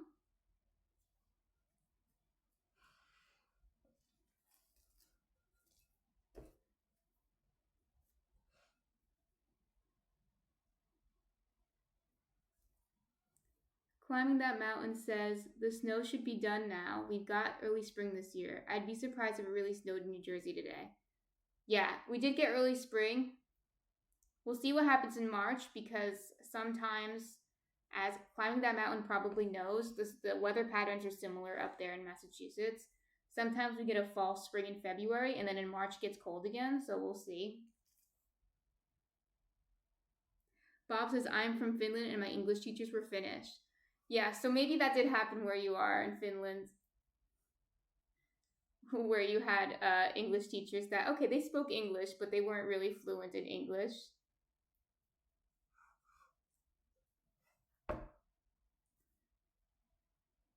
Climbing says, the geese know when they go north, I trust them. Yeah, I saw the geese today. If you were here for that Climbing That Mountain, I saw the geese this morning. I thought they were seagulls, but when I looked outside, it was geese.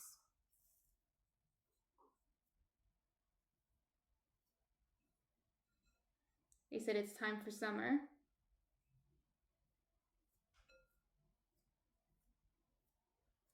What are the seasons like in Finland? Is it always cold there? I've never been there.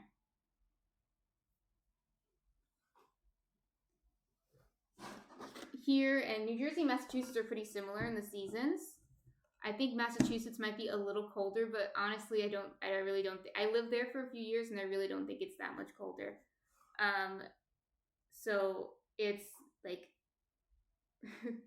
Bob says the four seasons. Okay, so is it similar to here? Because in the summer here, it's very humid. We basically live in a swamp. Massachusetts is also a swamp. You can fight me on that. I don't think anyone will, because it is. It's a swamp. And over here is very similar. So in the summer, it's so humid. It's like we live in a rainforest all of a sudden. But spring and fall are very pleasant, so that's good. That is good. This one has the...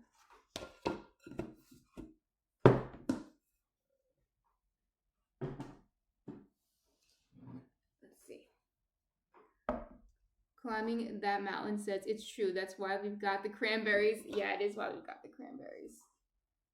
Okay, I have to add the caraway seeds to the 20% one because I forgot to last time.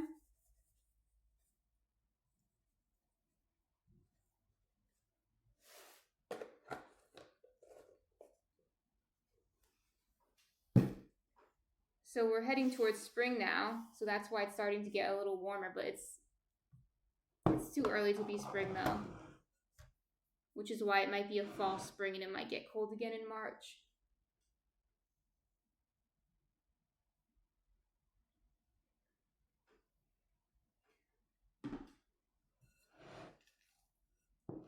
Ooh, broke a little bit.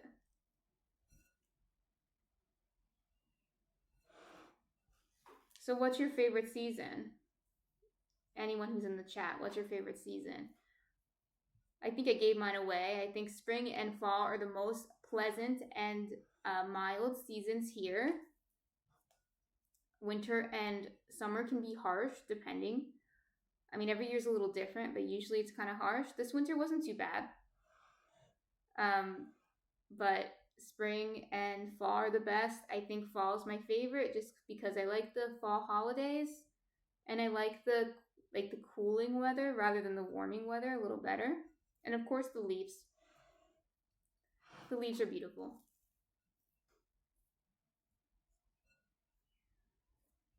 And of course you can go apple picking, cranberry picking, which I did 2 years ago. That was fun.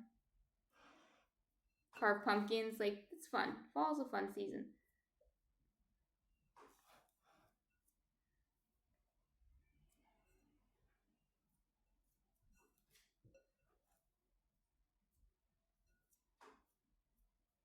Bob says, I like all seasons because they have their good points. But I have to go now. See you later. Okay, Bob, I'll see you later. Have a good day. Climbing that mountain says, there are some Finnish people who look like elves. I've always wanted to go there. Oh, God. Oh, I don't know about that. I think, I don't know if it was Finland. It might have been Finland. But my husband really wants to see the Aurora Borealis. And, you can see it up north. The farther north you go, the better chances you have of seeing it. And I believe there are some places, it might have been another Scandinavian country, but I think it was Finland that had some places that like guaranteed that you could see it. Of course, they're kind of expensive. They're like resort type places, but they guarantee you'll see it. So maybe it's worth it.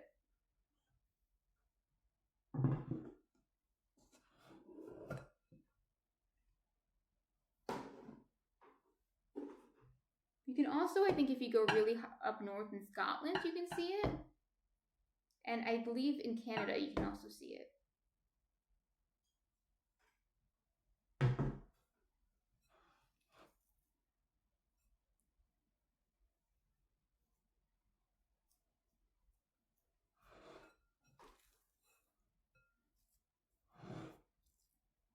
This is the 30%. You can see it's pretty strong. I have high hopes for this one.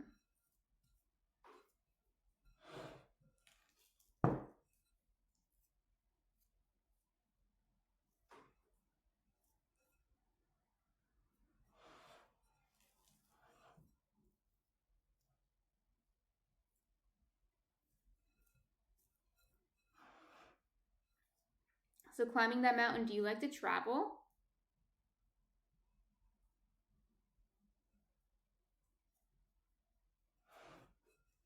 I know you said you wanted to go to Finland. I told you that I was in France for study abroad years ago.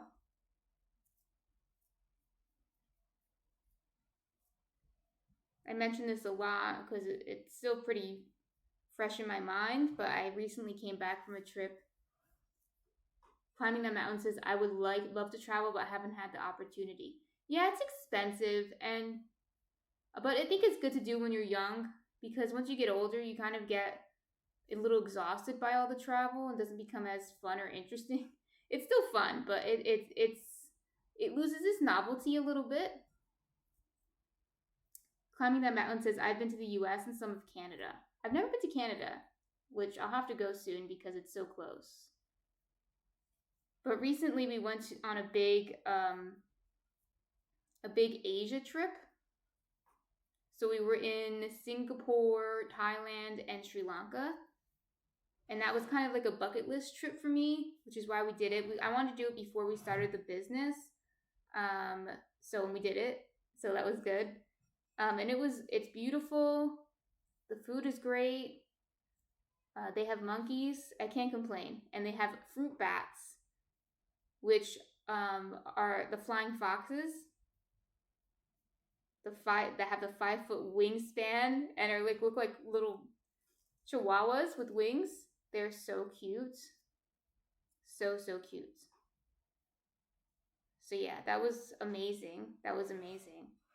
But I think after that I'm done for a while. I know, like I said, my husband wants to go to Europe. He's never been to Europe.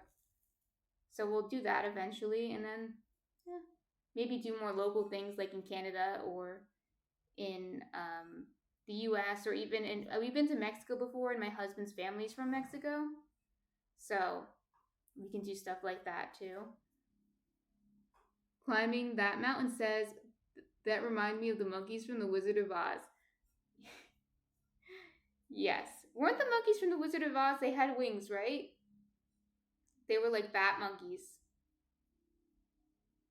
But these monkeys were very mischievous. We have lots of great videos of the monkeys. Oh, climb the mountains is like the fruit bats. Yeah. I'm gonna let this rest for another half hour, and then I'll do the last stretch and folds. We could actually finish the stretch and folds now, but I'll show you one more. You should do 3 to 4. If you're not sure the gluten isn't developed, if you're not sure if the gluten is developed enough, do another one. We have videos of the monkeys, like they were in the urban areas. You know, they were stealing food and stuff like that.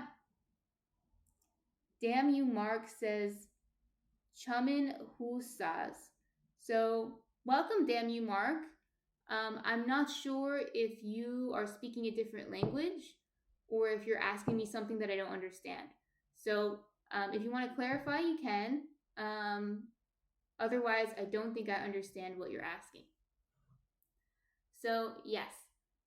So the monkeys were stealing food. They were stealing the offerings. Like they would make offerings at the Buddhist temples. Usually it was like rice. And it was like rice, and the monkeys would sit in the offerings and eat the rice. It was hilarious. But we have a video of monkeys jumping into the cars, and people weren't in the cars. They were like the tuk-tuks, so they're like the open air ones, and they would jump in. It looks like they were taking something, and then they jump out. And it was so funny. And damn you, Mark says, I mean, what you cook. Today, welcome, damn you, Mark. Today we're making 3 different loaves. And they're all going to be sandwich loaves. So the one I have right now in my hand is going to be a rye. This one I made 30%, which 30% rye and then the rest of it bread flour. But I also have a multigrain sandwich loaf and a 20% rye sandwich loaf. And everything is made with sourdough. So right now, we just finished the 3rd stretch and fold, and we're going to do a 4th stretch and fold. And then we're going to let it rest for about 4 hours. And I'm going to come back around 3 p.m. and we're going to finish shaping the loaves. But welcome to the stream. I'm going to be streaming sourdough baking every weekend. So if you're interested in that, follow, and we'll be doing this every weekend. Last weekend we did sourdough bagels. The weekend before I did plain sourdough, a beet sourdough, and a masa sourdough. So this is our 3rd weekend doing it, so it's still fairly new. Still fairly new at doing this. Damn you, Mark. If you feel so inclined, you can introduce yourself in the chat and tell us what you'd like to learn about baking and what you already know about baking. And if you have any suggestions for things that you'd like to see baked on here. But we were just talking about places that we traveled and if we like traveling and where we'd like to travel next. And yes, so the fruit bats, if anyone's ever been to Southeast Asia or South Asia, you might have seen fruit bats. They're huge. They're like this big probably. They're the biggest bats in the world. But they're called flying foxes because they look a little like foxes. They're fluffy and they have long snouts and they're really, really cute. They're not scary. I showed a picture to my mom. She's like, that's scary. It's not scary. They only eat fruit. They're not carnivores, so they're not scary unless you're a mango, I think. If you're a mango, they would be pretty scary. I'd be scared of them. But they hang out in colonies. So we were so lucky to see a colony. And it was in an urban area too. We were looking for them. The whole time we were there, we were looking for the fruit bats. And I think I saw some before that, but like just flying in the sky, not up close. And I was like, I think that's a bat just by the way it looks. But it wasn't like super close. I wanted to make sure that I actually saw one. And we're looking for them. They told us there were bats at the botanical gardens. We couldn't find them. And so we were in Sri Lanka, in the city of Kandy, and we were just walking around the man-made lake called Kandy Lake, which is in the middle of the city. It's still in an urban area. Woody says, "Hi, bread lady." Hi, Woody. Today we're making 3 sandwich loaves. We're making 2 rye and 1 multigrain. And we just finished the 3rd stretch and fold. And we're going to do a 4th one in about a half hour. Maybe more like 20 minutes at this point. So we're around Kandy Lake, and which is in the middle of the city. So we're still in an urban area. And I kind of not given up on the bats, but I feel like I was like, I might not see a bat. But then I look up, and in the trees, there's like probably 5 or so trees that are just filled with hundreds of bats. And it was the daytime, so they're all hanging upside down. Most of them were asleep. And we just got so excited, and we filmed them, and we took pictures of them, and some of them were awake and looking at us, maybe because we were looking at them. But yeah, we got really lucky with that, and they're very cute. They would climb around the trees like little monkeys, so maybe that's why they reminded climbing that mountain of the monkeys from the Wizard of Oz. So they would climb around the trees like little monkeys, and they'd like kind of poke each other and bother each other. So we have that on video. So we were very lucky to see that, and all the other wildlife we saw. But I think the bats and the monkeys were our favorite wildlife that we witnessed. But other than that, I mean, I've also been to Mexico City, which is also really nice. Like, it's a beautiful city. It's very busy and hectic city. If you're used to New York City, it's kind of like that, except they have New York City has taco trucks too, but they have more taco trucks. And if anyone hanging out with us is a vegan and would be worried about like the vegan options in Mexico, actually, I don't know about the rest of Mexico, but Mexico City has so many vegan options. There were, taco trucks that were just 100% vegan and plant-based. So I couldn't recommend that enough.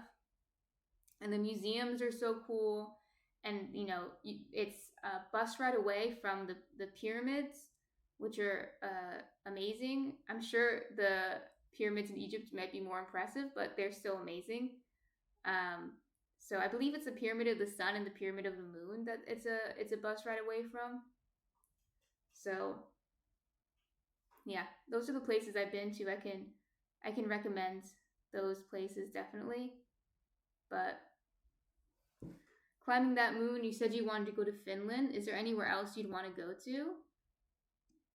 Or you're just like kind of like, I just would like to travel one day?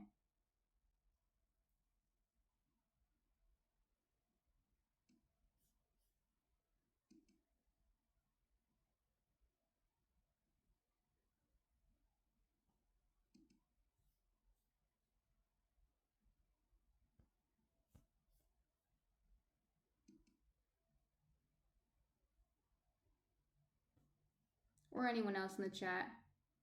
Climbing that mountain says I'd like to do a trip around the world. That's yeah, that's good. That's good. I would recommend trying to do that would you do it in one trip? Like around the world in 80 days or something like that? Or would you do it in multiple trips? It's pretty ambitious. That was the word I was looking for. It's pretty ambitious. Climbing that mountain says people used to take a year off and go around the world. Yeah, like a gap year?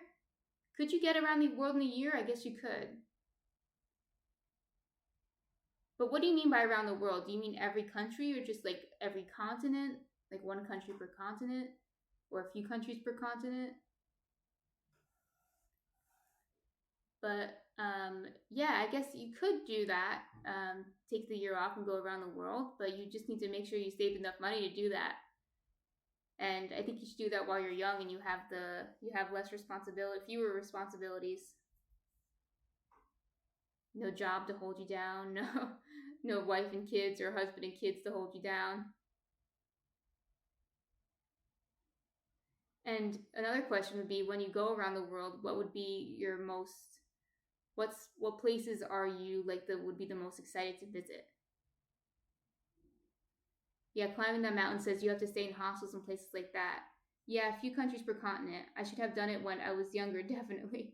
Yeah, climbing that mountain. I'm not saying you should regret your life choices. I'm not sure how old you are, but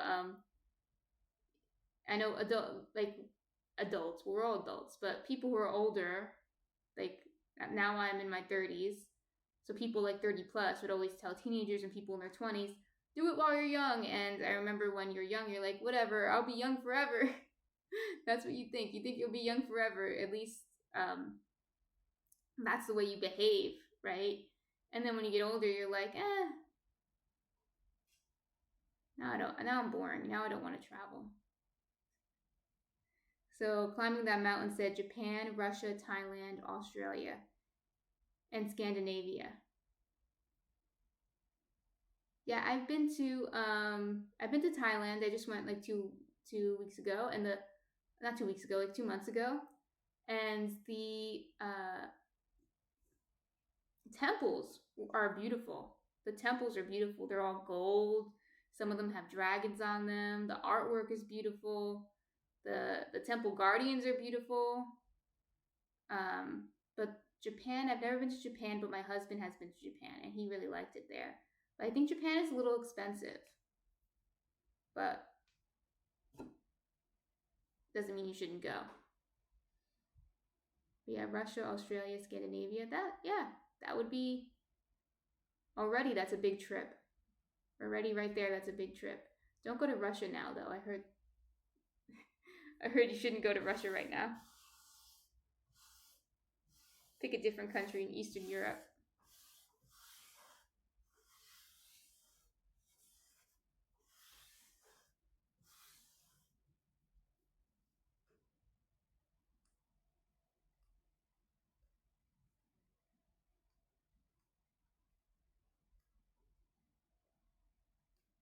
So we'll wait a few more minutes and then we'll do our last stretch and folds and I'll show you what it looks like and how the gluten is looking. And then we can take a little break and I'll come back around 3 p.m. and we'll see how the bread looks once it's risen. Now, something I can mention now is I'm using, you can't really see, it says 2.5. I'm using this 2.5 quart or 2.4 liter. I didn't realize it was quart and then liter. But either way, 2.5 quart or 2.4 liter bowls. I use these bowls when I'm making one loaf at a time or making them separately because it's very easy to tell when they're done. When I make a loaf this size with 500 grams of flour, it's done when it gets almost to the top of the bowl. It'll start to just barely touch the cap. And that's how I know that it's done fermenting. And that's why I like to use these bowls.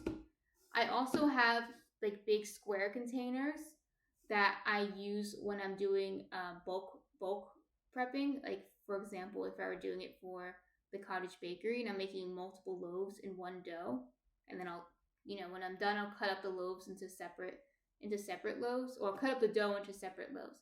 But when I'm making just one loaf at a time, which most likely you will be doing, you won't be making several loaves at a time. I use this size. You don't have to use this size, but I like to because I can easily tell when it's done, when it's double the size. Otherwise, you might want to use something that's square that you could mark on, or that has lines on it, so you can see when it's doubled in size. You can say, for example, it's at this line, I need to get to this line, and then I'll know it's done. Right? But that's why I use this size. So when we're done doing our last stretch and fold, when I'm done doing my last stretch and fold, what I'm going to do is I'm just going to let it rest for 4 to 6 hours. It depends on the temperature, and it also depends on your sourdough starter, how long it will take to rise. But I think this will rise in 4 hours because I did add a lot of sourdough starter in the beginning. So I'll let it rest, and it's called bulk ferment at this stage. And it's called bulk ferment because bakers who are making multiple loaves at a time, they'll make a huge dough in bulk, let it ferment, and then they cut up the dough into separate loaves, and then they do the second rise. So the first rise, even though I'm not really doing it in bulk, is called bulk ferment. So let it do its first rise, which is called bulk ferment, and then I'll come back around 3 p.m. and I'll show you how to shape it. We're going to shape it into loaves, and I'll show you the loaf pans later that I'm using. I'm using the Pullman loaf pans, but you don't have to use that necessarily, but that's what I like to use because it has very tall sides. And then I'm going to have it rest in the fridge overnight. You don't have to do that. You could bake it the same day, but just be careful not to over ferment it, right? If you over ferment it, although the bread loaf won't be as, or the sandwich bread won't be as bad because you don't really have to touch it the next day too much, but it gets sticky and hard to work with, and it won't have as nice of a rise. But what I do, and I think this is the best way to do it, is to put it in the fridge and bake it the next morning. So if this is like a weekend project, so like for me, I'm doing it like as if it's a weekend project, right? I'm starting on Saturday, and then I'm finishing on Sunday morning. And it might sound like a lot of time, but if I weren't, you can see Munch in the back. Hi, Munchkin. But if I weren't explaining it to you and talking to you, it's really not that much of my time. I do the stretch and folds only take like less than a minute to do, and then I can wash my hands and do something else. And then I come back a half hour later and do another set of stretch and folds, and then so active time, it's not a lot of active time. Not a lot of active time at all. So yeah, let's see, what do I have here? This is the 30%. I want to get the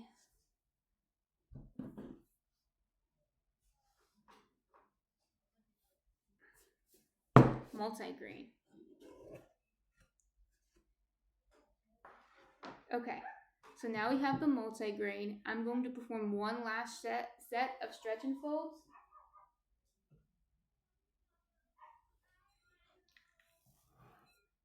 And let's see what it looks like.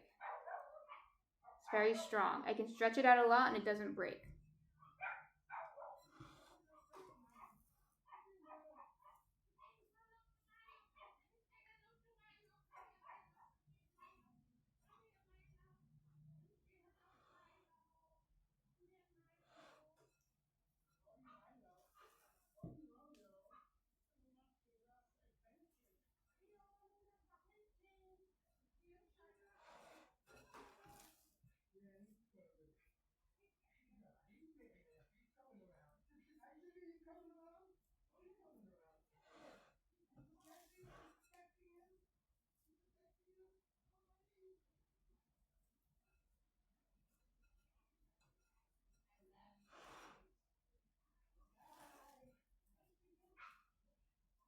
My neighbor's dog is outside.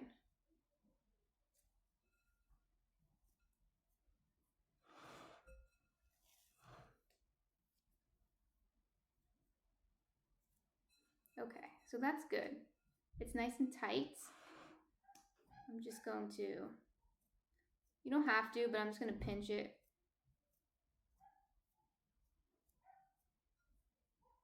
And see what it looks like now. Try to remember what it looks like now, because in 4 hours, it's going to be all the way to the top.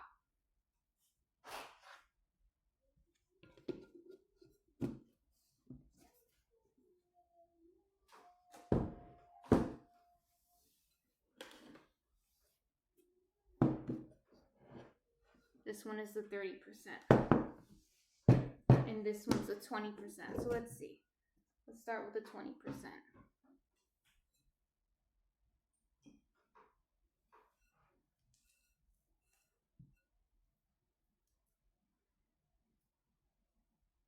This one's breaking a little bit.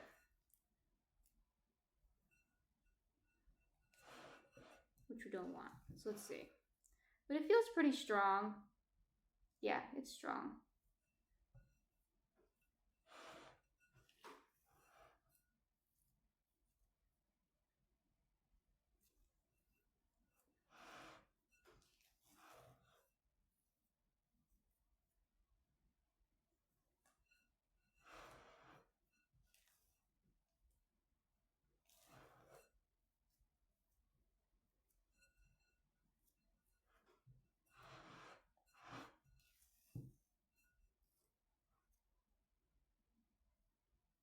Okay, so now it's feeling tight, so I'm going to stop.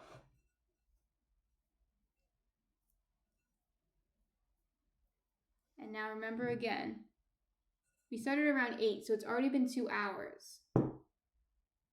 But in 4 more hours, it's going to be to the top here. I'm predicting. The sourdough always knows what's right. So you can't always predict it exactly. But the good thing about it is, so, for example, if I'm doing this on the weekdays, which I don't do too much anymore because I do it for the stream.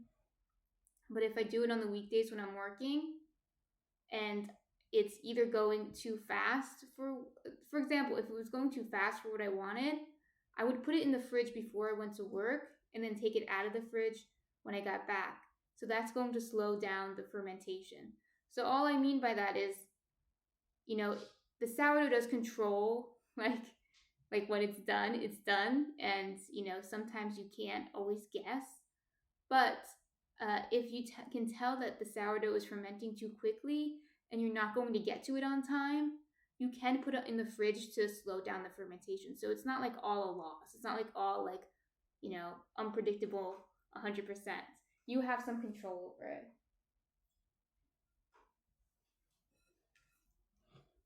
Okay, yeah. Ooh, this is the 30%.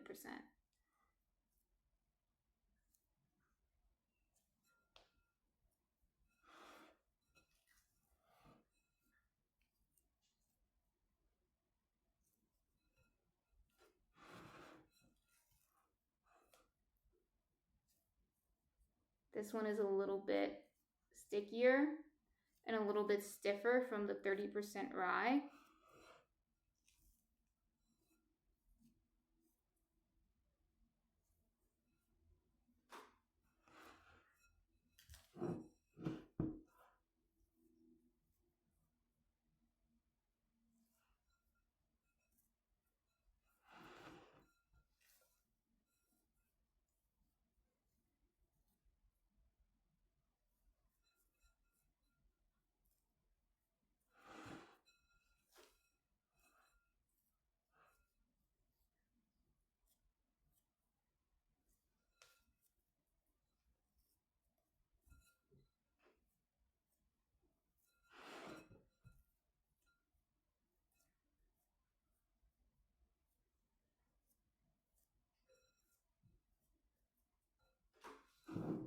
And here's what this looks like. This one is also going to reach the top.